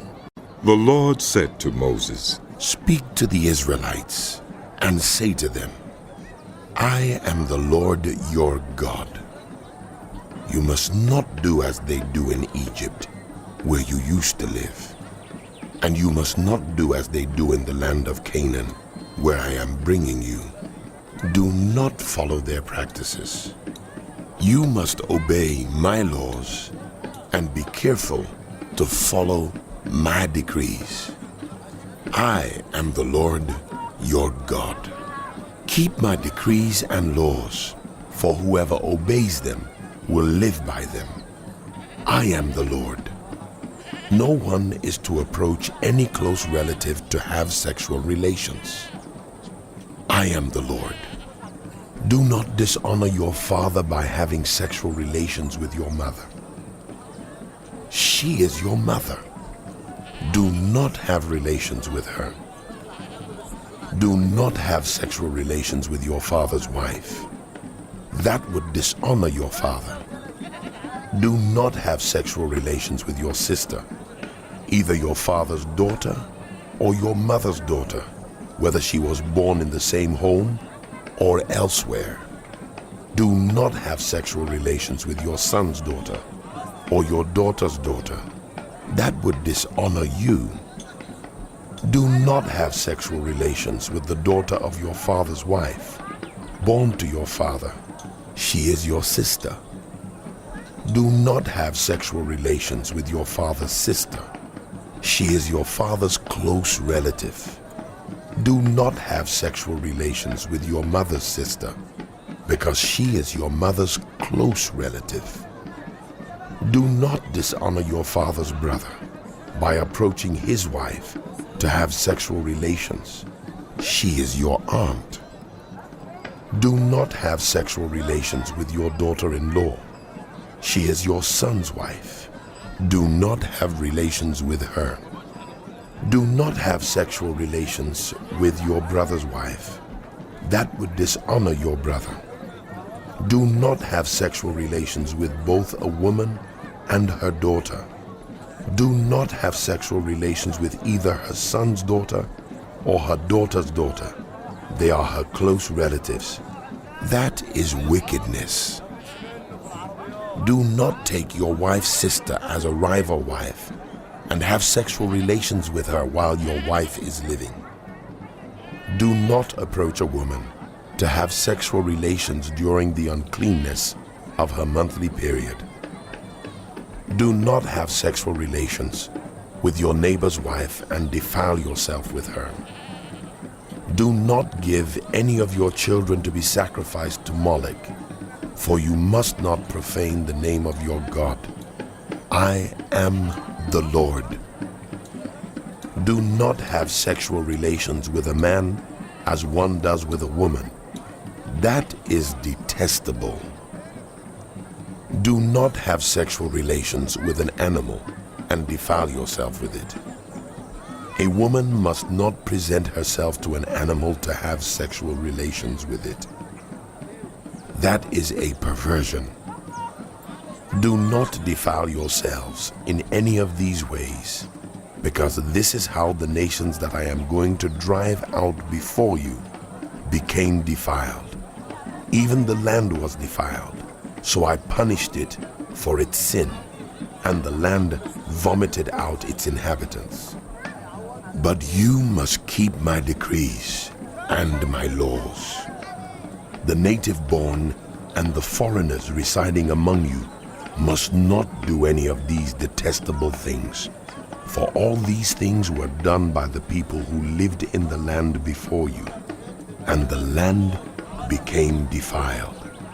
And if you defile the land, it will vomit you out as it vomited out the nations that were before you. Everyone who does any of these detestable things, such persons must be cut off from their people. Keep my requirements and do not follow any of the detestable customs that were practiced before you came, and do not defile yourselves with them. I am the Lord your God. The Lord said to Moses, Speak to the entire assembly of Israel and say to them, Be holy, because I, the Lord your God, am holy. Each of you must respect your mother and father, and you must observe my Sabbaths. I am the Lord your God.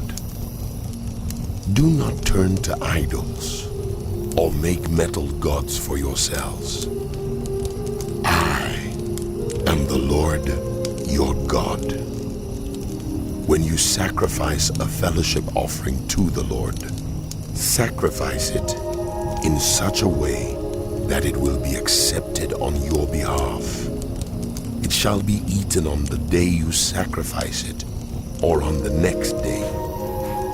Anything left over until the third day must be burned up. If any of it is eaten on the third day, it is impure and will not be accepted. Whoever eats it will be held responsible, because they have desecrated what is holy to the Lord. They must be cut off from their people. When you reap the harvest of your land, do not reap to the very edges of your field or gather the gleanings of your harvest. Do not go over your vineyard a second time or pick up the grapes that have fallen. Leave them for the poor and the foreigner. I am the Lord your God. Do not steal. Do not lie. Do not deceive one another. Do not swear falsely by my name, and so profane the name of your God. I am the Lord. Do not defraud your neighbors or rob them. Do not hold back the wages of a hired worker overnight. Do not curse the deaf or put a stumbling block in front of the blind, but fear your God. I am the Lord. Do not pervert justice. Do not show partiality to the poor or favoritism to the great, but judge your neighbor fairly. Do not go about spreading slander among your people. Do not do anything that endangers your neighbor's life. I am the Lord. Do not hate a fellow Israelite in your heart. Rebuke your neighbor frankly, so you will not share in their guilt. Do not seek revenge or bear a grudge against anyone among your people, but love your neighbor as yourself. I am the Lord. Keep my decrees. Do not mate different kinds of animals. Do not plant your field with two kinds of seed. Do not wear clothing woven of two kinds of material. If a man sleeps with a female slave who is promised to another man, but who has not been ransomed or given her freedom, there must be due punishment. Yet they are not to be put to death, because she had not been freed. The man, however, must bring a ram to the entrance to the tent of meeting for a guilt offering to the Lord. With the ram of the guilt offering, the priest is to make atonement for him before the Lord for the sin he has committed, and his sin will be forgiven. When you enter the land and plant any kind of fruit tree, regard its fruit as forbidden. For 3 years you are to consider it forbidden. It must not be eaten. In the 4th year, all its fruit will be holy, an offering of praise to the Lord. But in the 5th year, you may eat its fruit. In this way, your harvest will be increased. I am the Lord your God. Do not eat any meat with the blood still in it. Do not practice divination or seek omens. Do not cut the hair at the sides of your head or clip off the edges of your beard. Do not cut your bodies for the dead or put tattoo marks on yourselves. I am the Lord. Do not degrade your daughter by making her a prostitute, or the land will turn to prostitution and be filled with wickedness. Observe my Sabbaths and have reverence for my sanctuary. I am the Lord. Do not turn to mediums or seek out spiritists, for you will be defiled by them. I am the Lord your God. Stand up in the presence of the aged. Show respect for the elderly and revere your God. I am the Lord. When foreigners reside among you in your land, do not mistreat them. The foreigners residing among you must be treated as your native-born. Love them as yourself, for you were foreigners in Egypt. I am the Lord your God.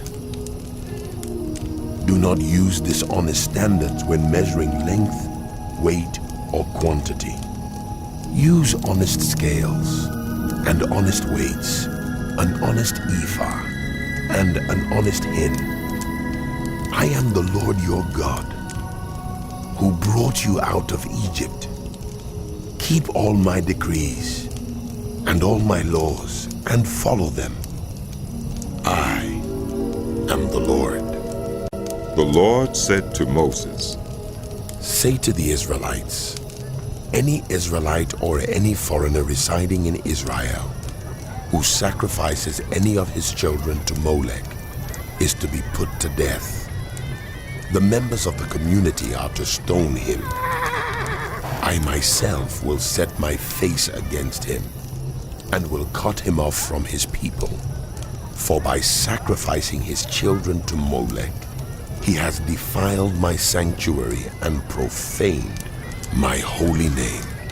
If the members of the community close their eyes when that man sacrifices one of his children to Molech, and if they fail to put him to death, I myself will set my face against him and his family, and will cut them off from their people together with all who follow him in prostituting themselves to Molech. I will set my face against anyone who turns to mediums and spiritists to prostitute themselves by following them, and I will cut them off from their people. Consecrate yourselves and be holy, because I am the Lord your God. Keep my decrees and follow them. I am the Lord who makes you holy. Anyone who curses their father or mother is to be put to death. Because they have cursed their father or mother, their blood will be on their own head. If a man commits adultery with another man's wife, with the wife of his neighbor, both the adulterer and the adulteress are to be put to death.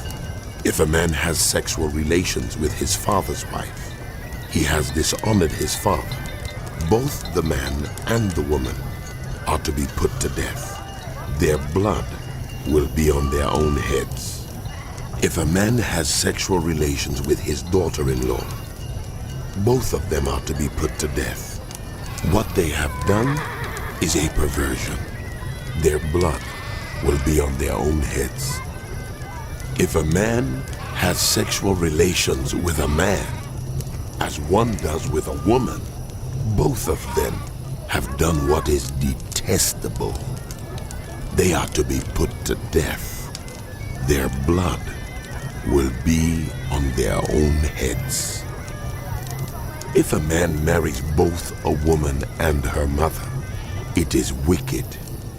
Both he and they must be burned in the fire, so that no wickedness will be among you.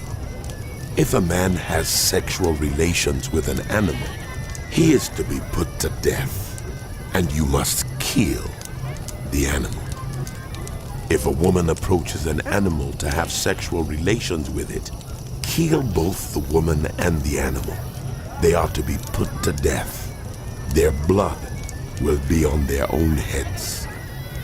If a man marries his sister, the daughter of either his father or his mother, and they have sexual relations, it is a disgrace. They are to be publicly removed from their people. He has dishonored his sister and will be held responsible. If a man has sexual relations with a woman during her monthly period, he has exposed the source of her flow, and she has also uncovered it. Both of them are to be cut off from their people. Do not have sexual relations with the sister of either your mother or your father, for that would dishonor a close relative. Both of you would be held responsible. If a man has sexual relations with his aunt, he has dishonored his uncle. They will be held responsible. They will die childless. If a man marries his brother's wife, it is an act of impurity. He has dishonored his brother. They will be childless. Keep all my decrees and laws and follow them, so that the land where I am bringing you to live may not vomit you out. You must not live according to the customs of the nations I am going to drive out before you, because they did all these things. I abhorred them. But I said to you, you will possess their land. I will give it to you as an inheritance, a land flowing with milk and honey. I am the Lord your God, who has set you apart from the nations. You must therefore make a distinction between clean and unclean animals, and between unclean and clean birds. Do not defile yourselves by any animal or bird, or anything that moves along the ground, those which I have set apart as unclean for you. You are to be holy to me, because I, the Lord, am holy, and I have set you apart from the nations to be my own. A man or woman who is a medium or spiritist among you must be put to death. You are to stone them. Their blood will be on their own heads.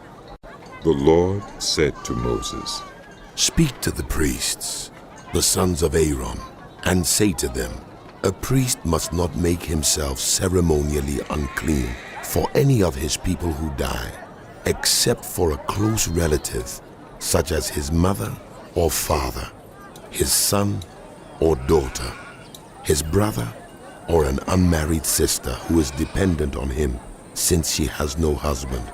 For her, he may make himself unclean. He must not make himself unclean for people related to him by marriage, and so defile himself. Priests must not shave their heads, or shave off the edges of their beards, or cut their bodies. They must be holy to their God, and must not profane the name of their God. Because they present the food offerings to the Lord, the food of their God, they are to be holy. They must not marry women defiled by prostitution or divorced from their husbands, because priests are holy to their God. Regard them as holy, because they offer up the food of your God. Consider them holy, because I, the Lord, am holy. I who make you holy. If a priest's daughter defiles herself by becoming a prostitute, she disgraces her father. She must be burned in the fire. The high priest, the one among his brothers, who has had the anointing oil poured on his head, and who has been ordained to wear the priestly garments, must not let his hair become unkempt or tear his clothes. He must not enter a place where there is a dead body. He must not make himself unclean, even for his father or mother, nor leave the sanctuary of his God, or desecrate it, because he has been dedicated by the anointing oil of his God. I am the Lord. The woman he marries must be a virgin. He must not marry a widow, a divorced woman, or a woman defiled by prostitution. but only a virgin from his own people, so that he will not defile his offspring among his people. I am the Lord who makes him holy. The Lord said to Moses, Say to Aaron, for the generations to come, none of your descendants who has a defect may come near to offer the food of his God. No man who has any defect may come near. No man who is blind or lame, disfigured or deformed. No man with a crippled foot or hand, or who is a hunchback or a dwarf, or who has any eye defect, or who has festering or running sores, or damaged testicles. No descendant of Aaron the priest who has any defect is to come near to present the food offerings to the Lord. He has a defect. He must not come near to offer the food of his God. He may eat the most holy food of his God, as well as the holy food. Yet because of his defect, he must not go near the curtain or approach the altar, and so desecrate my sanctuary. I am the Lord who makes them holy. So Moses told this to Aaron and his sons and to all the Israelites.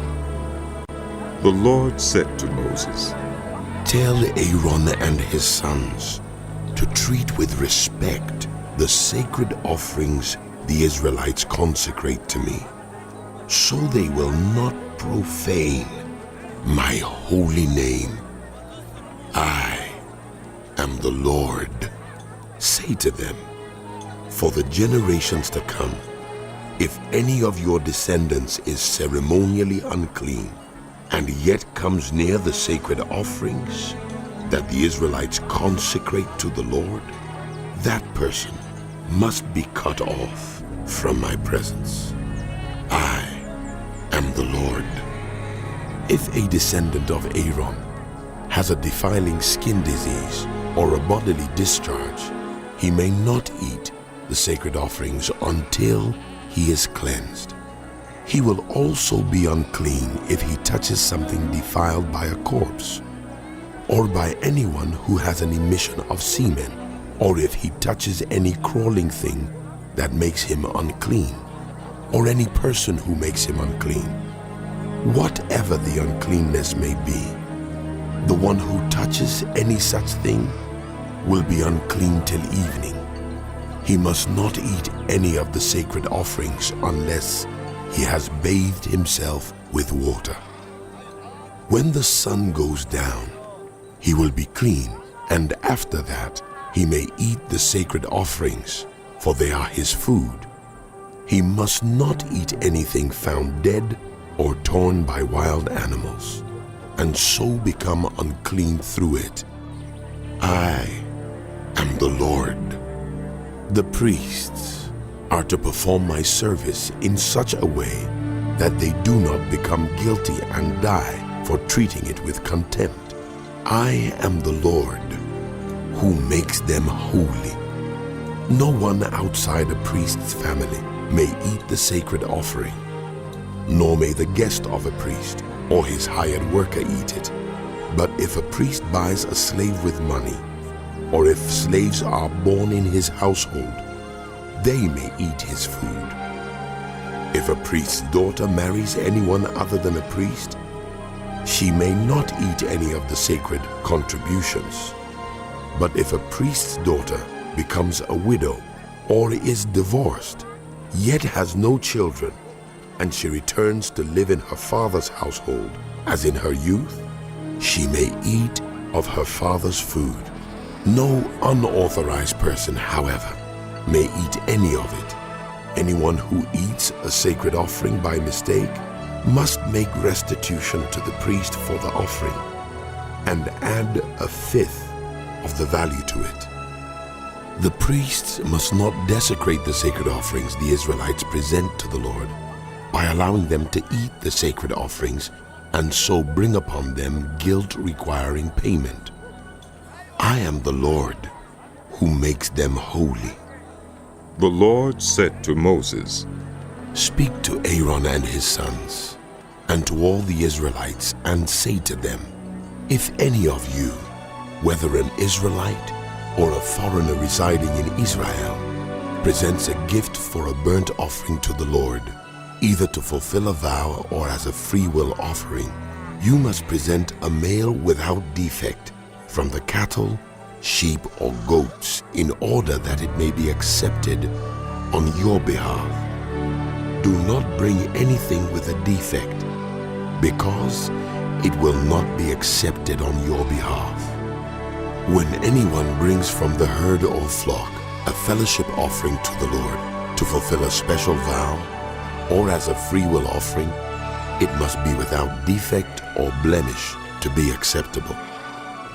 Do not offer to the Lord the blind, the injured, or the maimed, or anything with warts or festering or running sores. Do not place any of these on the altar as a food offering presented to the Lord.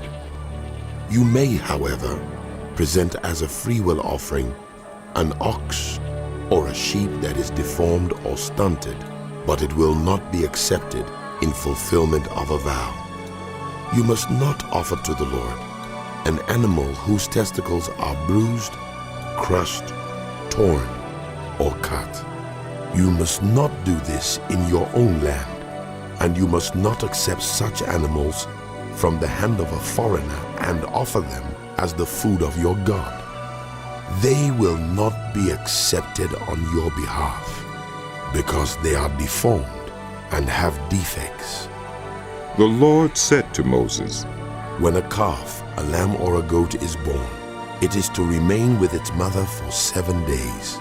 From the 8th day on, it will be acceptable as a food offering presented to the Lord. Do not slaughter a cow or a sheep and its young on the same day. When you sacrifice a thank offering to the Lord, sacrifice it in such a way that it will be accepted on your behalf. It must be eaten that same day. Leave none of it till morning. I am the Lord. Keep my commands and follow them. I am the Lord. Do not profane my holy name, for I must be acknowledged as holy by the Israelites. I am the Lord who made you holy and who brought you out of Egypt to be your God. I am the Lord. The Lord said to Moses, Speak to the Israelites and say to them, These are my appointed festivals, the appointed festivals of the Lord, which you are to proclaim as sacred assemblies. There are 6 days when you may work, but the 7th day is a day of Sabbath rest, a day of sacred assembly. You are not to do any work wherever you live. It is a Sabbath to the Lord. These are the Lord's appointed festivals, the sacred assemblies you are to proclaim at their appointed times. The Lord's Passover begins at twilight on the 14th day of the first month. On the 15th day of that month, the Lord's festival of unleavened bread begins. For 7 days, you must eat bread made without yeast. On the first day, hold a sacred assembly and do no regular work. For 7 days, present a food offering to the Lord. And on the 7th day, hold a sacred assembly and do no regular work. The Lord said to Moses, Speak to the Israelites and say to them, When you enter the land I am going to give you, and you reap its harvest, bring to the priest a sheaf of the first grain you harvest. He is to wave the sheaf before the Lord, so it will be accepted on your behalf. The priest is to wave it on the day after the Sabbath. On the day you wave the sheaf, you must sacrifice as a burnt offering to the Lord a lamb, a year old without defect, together with its grain offering of 2/10 of an ephah of the finest flour mixed with olive oil, a food offering presented to the Lord, a pleasing aroma, and its drink offering of 1/4 of a hin of wine. You must not eat any bread, or roasted or new grain, until the very day you bring this offering to your God. This is to be a lasting ordinance for the generations to come, wherever you live. From the day after the Sabbath, the day you brought the sheaf of the wave offering, count off 7 full weeks. Count off 50 days up to the day after the 7th Sabbath, and then present an offering of new grain to the Lord.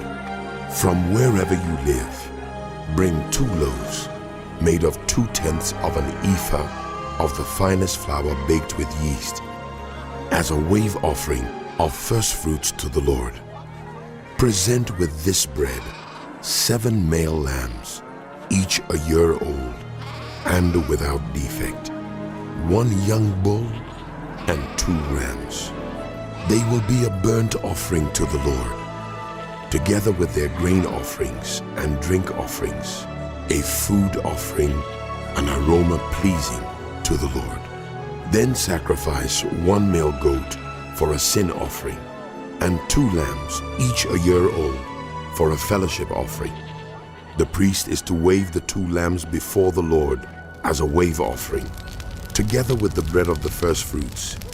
They are a sacred offering to the Lord for the priest. On that same day, you are to proclaim a sacred assembly and do no regular work. This is to be a lasting ordinance for the generations to come, wherever you live. When you reap the harvest of your land, do not reap to the very edges of your field, or gather the gleanings of your harvest. Leave them for the poor and for the foreigner residing among you. I am the Lord your God. The Lord said to Moses, Say to the Israelites, on the first day of the 7th month, you are to have a day of Sabbath rest, a sacred assembly commemorated with trumpet blasts. Do no regular work, but present a food offering to the Lord. The Lord said to Moses, The 10th day of this 7th month is the Day of Atonement. Hold a sacred assembly and deny yourselves, and present a food offering to the Lord.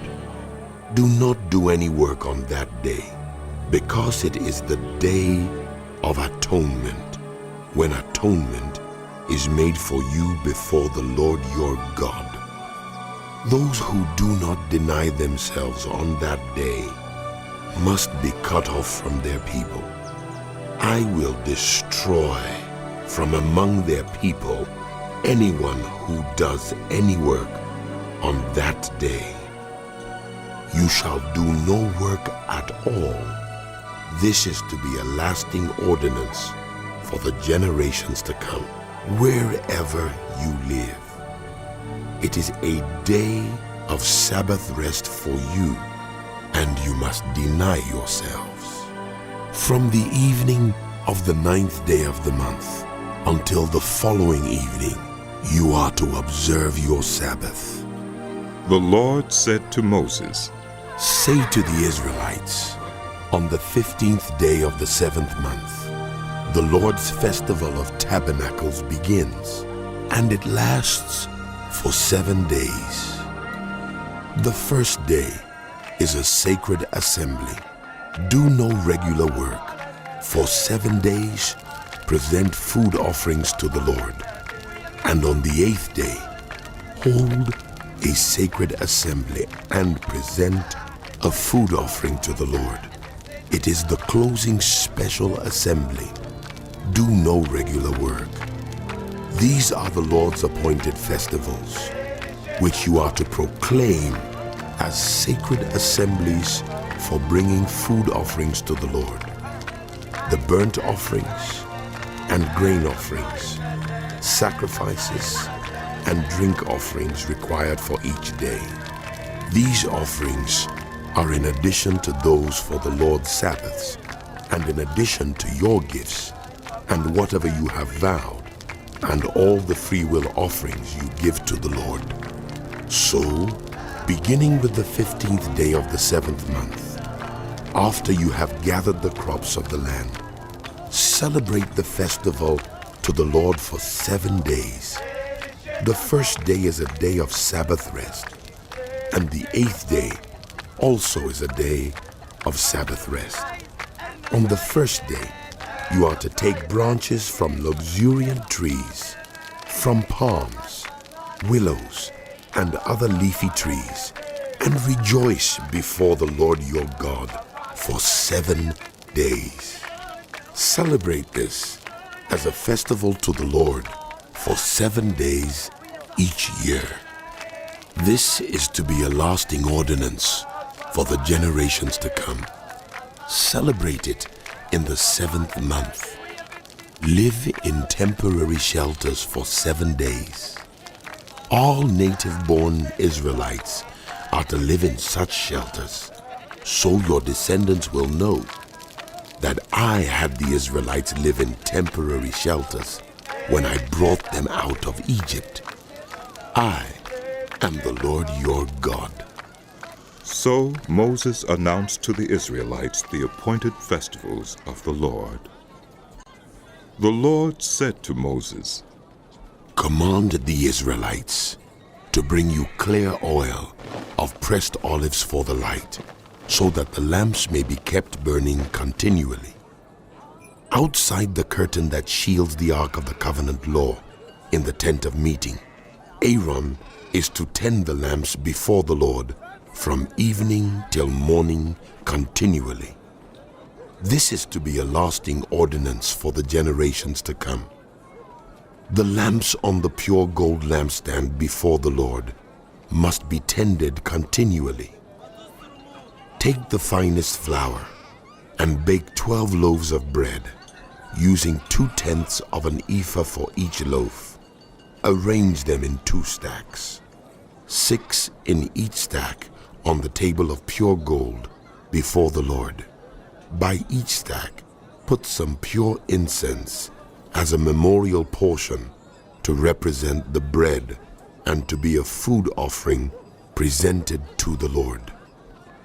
This bread is to be set out before the Lord regularly, Sabbath after Sabbath, on behalf of the Israelites as a lasting covenant. It belongs to Aaron and his sons, who are to eat it in the sanctuary area, because it is a most holy part of their perpetual share of the food offerings presented to the Lord. Now the son of an Israelite mother and an Egyptian father went out among the Israelites, and a fight broke out in the camp between him and an Israelite. The son of the Israelite woman blasphemed the name with a curse, so they brought him to Moses. His mother's name was Shelomith, the daughter of Dibri the Danite. They put him in custody until the will of the Lord should be made clear to them. Then the Lord said to Moses, Take the blasphemer outside the camp. All those who heard him are to lay their hands on his head, and the entire assembly is to stone him. Say to the Israelites, anyone who curses their God will be held responsible. Anyone who blasphemes the name of the Lord is to be put to death. The entire assembly must stone them, whether foreigner or native born. When they blaspheme the name, they are to be put to death. Anyone who takes the life of a human being is to be put to death. Anyone who takes the life of someone's animal must make restitution. Life for life. Anyone who injures a neighbor is to be injured in the same manner. Fracture for fracture. Eye for eye. Tooth for tooth. The one who has inflicted the injury must suffer the same injury. Whoever kills an animal must make restitution, but whoever kills a human being is to be put to death. You are to have the same law for the foreigner and the native-born. I am the Lord your God. Then Moses spoke to the Israelites, and they took the blasphemer outside the camp and stoned him. The Israelites did as the Lord commanded Moses. The Lord said to Moses on Mount Sinai, Speak to the Israelites and say to them, when you enter the land I am going to give you, the land itself must observe a Sabbath to the Lord. For 6 years sow your fields, and for 6 years prune your vineyards and gather their crops. But in the 7th year, the land is to have a year of Sabbath rest, a Sabbath to the Lord. Do not sow your fields or prune your vineyards. Do not reap what grows of itself, or harvest the grapes of your untended vines. The land is to have a year of rest. Whatever the land yields during the Sabbath year will be food for you, for yourself, your male and female servants, and the hired worker and temporary resident who live among you, as well as for your livestock and the wild animals in your land. Whatever the land produces may be eaten. Count off 7 Sabbath years, 7 times 7 years, so that the 7 Sabbath years amount to a period of 49 years. Then have the trumpet sounded everywhere on the 10th day of the 7th month. On the Day of Atonement, sound the trumpet throughout your land. Consecrate the 50th year and proclaim liberty throughout the land to all its inhabitants. It shall be a jubilee for you. Each of you is to return to your family property and to your own clan. The 50th year shall be a jubilee for you. Do not sow and do not reap what grows of itself, or harvest the untended vines. For it is a jubilee and is to be holy for you. Eat only what is taken directly from the fields. In this year of jubilee, everyone is to return to their own property. If you sell land to any of your own people or buy land from them, do not take advantage of each other. You are to buy from your own people on the basis of the number of years since the Jubilee, and they are to sell to you on the basis of the number of years left for harvesting crops. When the years are many, you are to increase the price, and when the years are few, you are to decrease the price, because what is really being sold to you is the number of crops. Do not take advantage of each other, but fear your God. I am the Lord your God. Follow my decrees and be careful to obey my laws, and you will live safely in the land. Then the land will yield its fruit, and you will eat your fill and live there in safety. You may ask, what will we eat in the 7th year if we do not plant or harvest our crops? I will send you such a blessing in the 6th year that the land will yield enough for 3 years. While you plant during the 8th year, you will eat from the old crop and will continue to eat from it until the harvest of the 9th year comes in. The land must not be sold permanently, because the land is mine, and you reside in my land as foreigners and strangers. Throughout the land that you hold as a possession, you must provide for the redemption of the land. If anyone among you becomes poor and sells some of their property, their nearest relative is to come and redeem what they have sold. If, however, There is no one to redeem it for them, but later on they prosper and acquire sufficient means to redeem it themselves. They are to determine the value for the years since they sold it and refund the balance to the one to whom they sold it. They can then go back to their own property. But if they do not acquire the means to repay, what was sold will remain in the possession of the buyer until the year of Jubilee. It will be returned in the Jubilee, and they can then go back to their property. Anyone who sells a house in a walled city retains the right of redemption a full year after its sale. During that time, the seller may redeem it. If it is not redeemed before a full year has passed, the house in the walled city shall belong permanently to the buyer and the buyer's descendants. It is not to be returned in the Jubilee.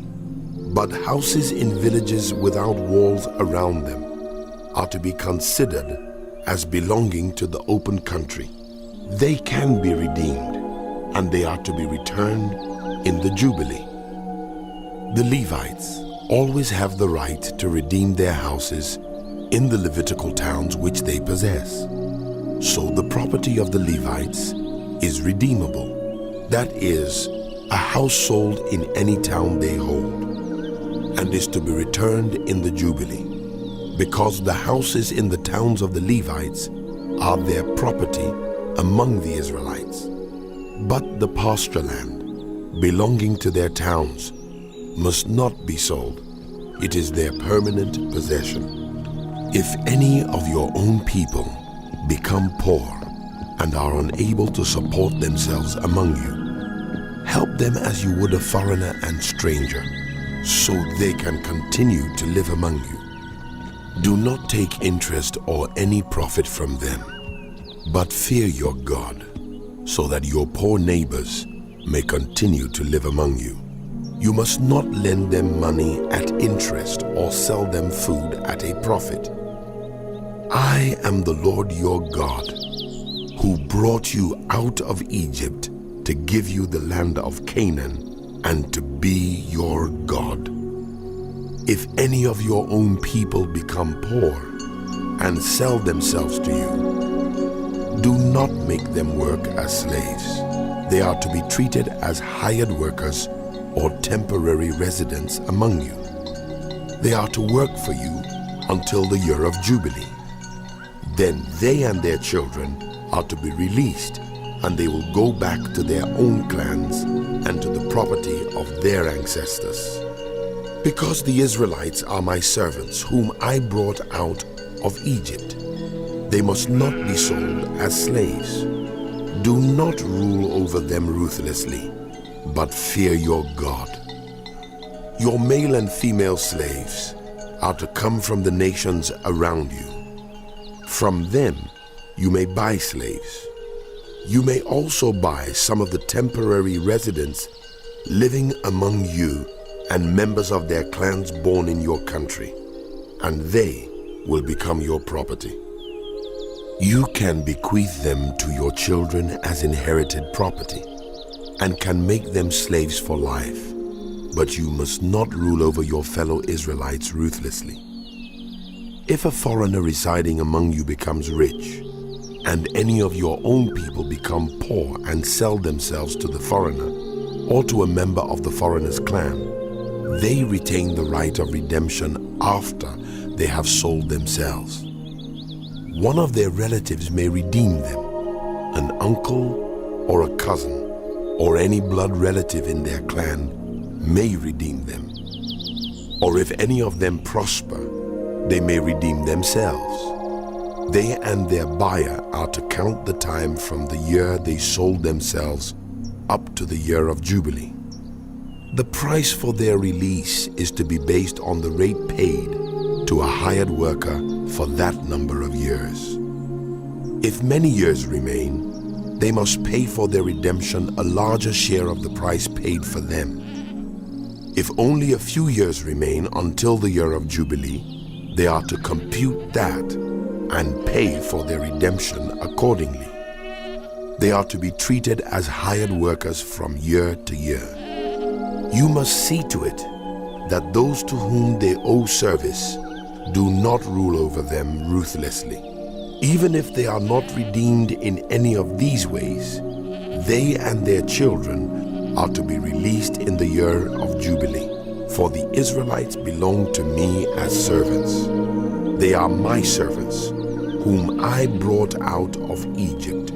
I am the Lord your God.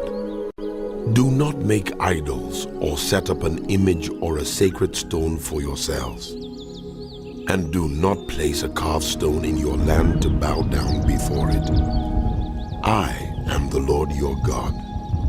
Observe my Sabbaths and have reverence for my sanctuary.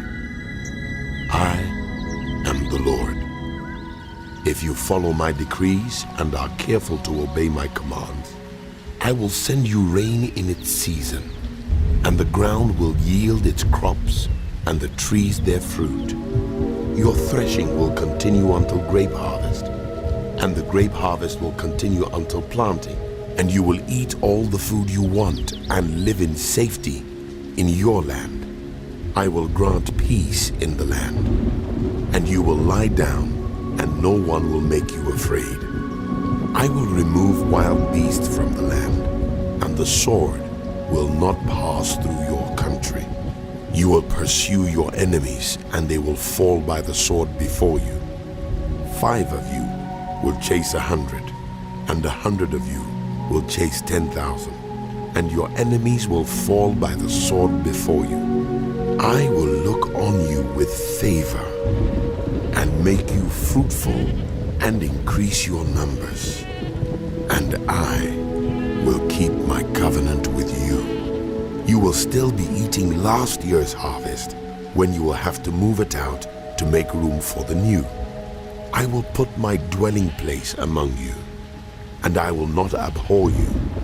I will walk among you and be your God, and you will be my people. I am the Lord your God, who brought you out of Egypt so that you would no longer be slaves to the Egyptians. I broke the bars of your yoke and enabled you to walk with heads held high. But if you will not listen to me and carry out all these commands, and if you reject my decrees and abhor my laws, and fail to carry out all my commands, and so violate my covenant, then I will do this to you. I will bring on you sudden terror, wasting diseases, and fever that will destroy your sight and sap your strength. You will plant seed in vain, because your enemies will eat it. I will set my face against you so that you will be defeated by your enemies. Those who hate you will rule over you, and you will flee even when no one is pursuing you. If after all this you will not listen to me, I will punish you for your sins 7 times over.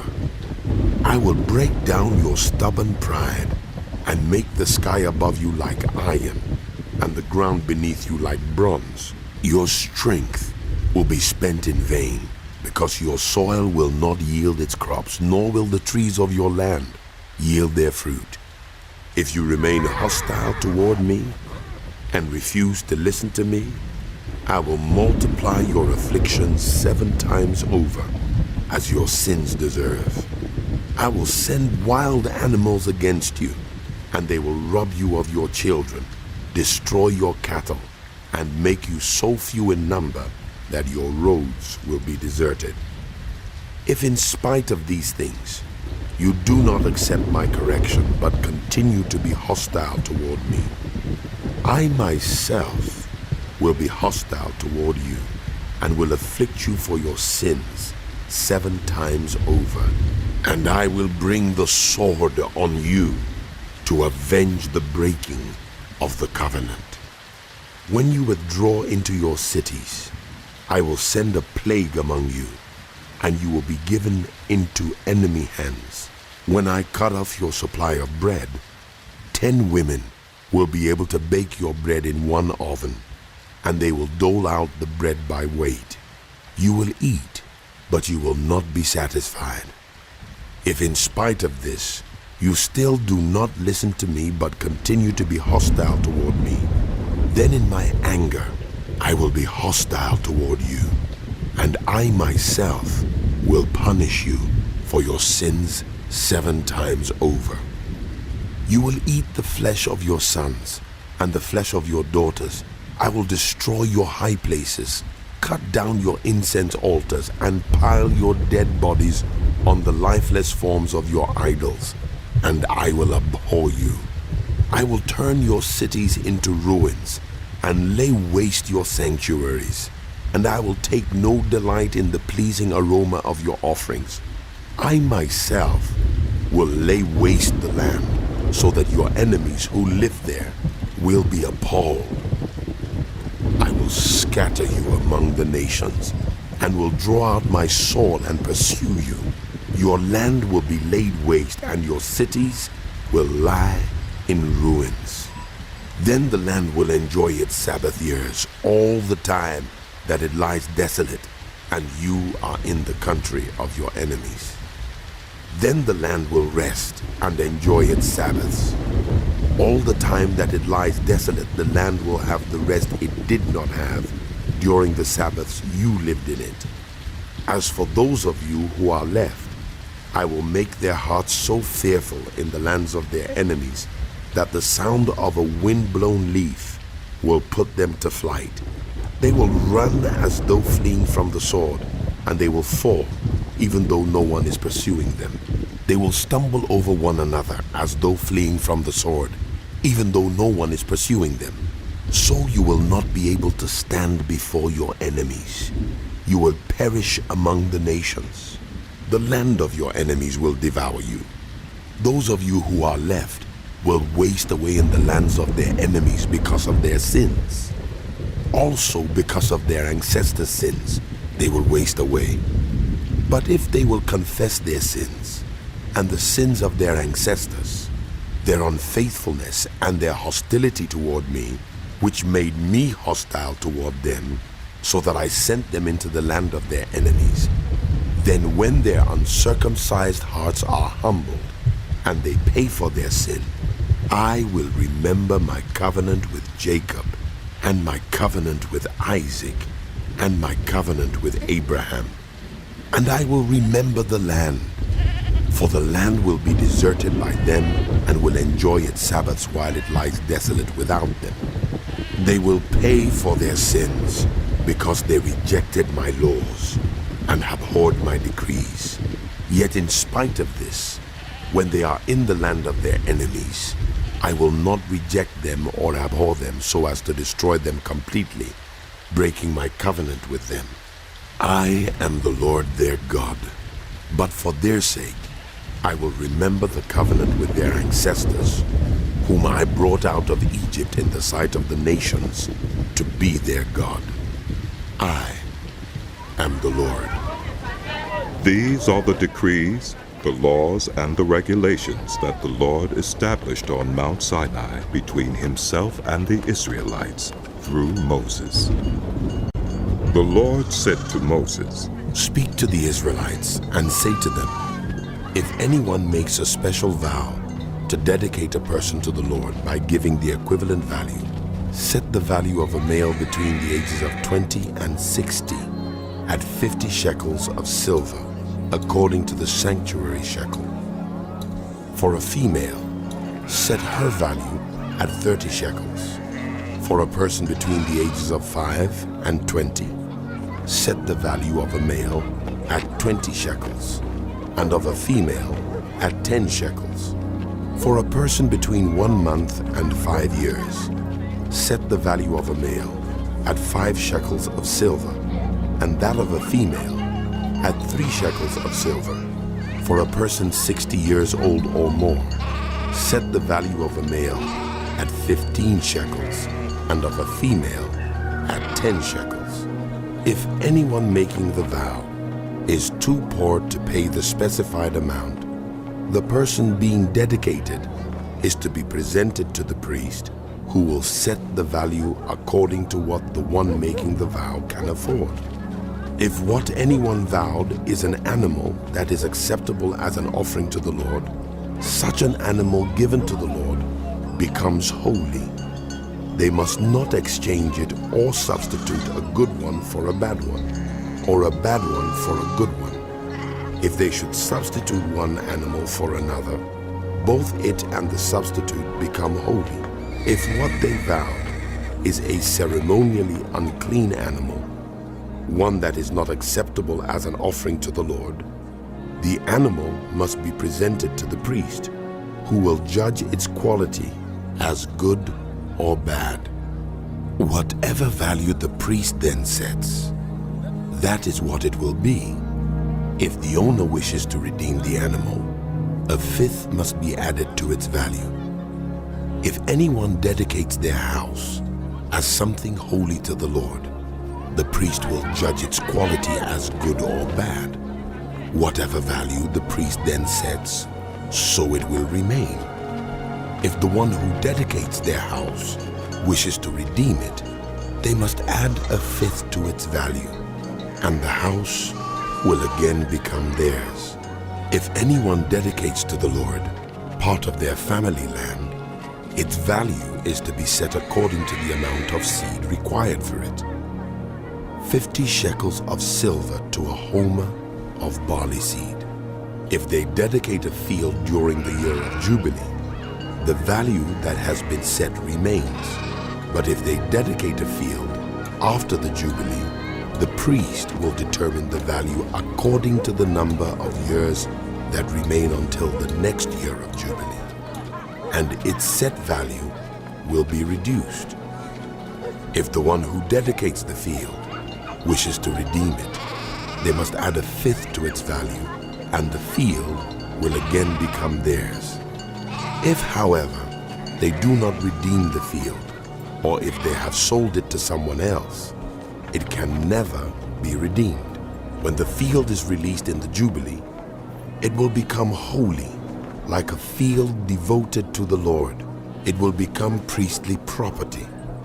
If anyone dedicates to the Lord a field they have bought, which is not part of their family land, the priest will determine its value up to the year of Jubilee, and that person must pay its value on that day as something holy to the Lord. In the year of Jubilee, the field will revert to the person from whom it was bought, the one whose land it was. Every value is to be set according to the sanctuary shekel, 20 gerahs to the shekel. No one, however, may dedicate the firstborn of an animal, since the firstborn already belongs to the Lord. Whether an ox or a sheep, it is the Lord's. If it is one of the unclean animals, it may be bought back at its set value, adding a fifth of the value to it. If it is not redeemed, it is to be sold at its set value. But nothing that a person owns and devotes to the Lord, whether a human being or an animal or family land, may be sold or redeemed. Everything so devoted is most holy to the Lord. No persons devoted to destruction may be ransomed. They are to be put to death. A tithe of everything from the land, whether grain from the soil or fruit from the trees, belongs to the Lord. It is holy to the Lord. Whoever would redeem any of their tithe must add a fifth of the value to it.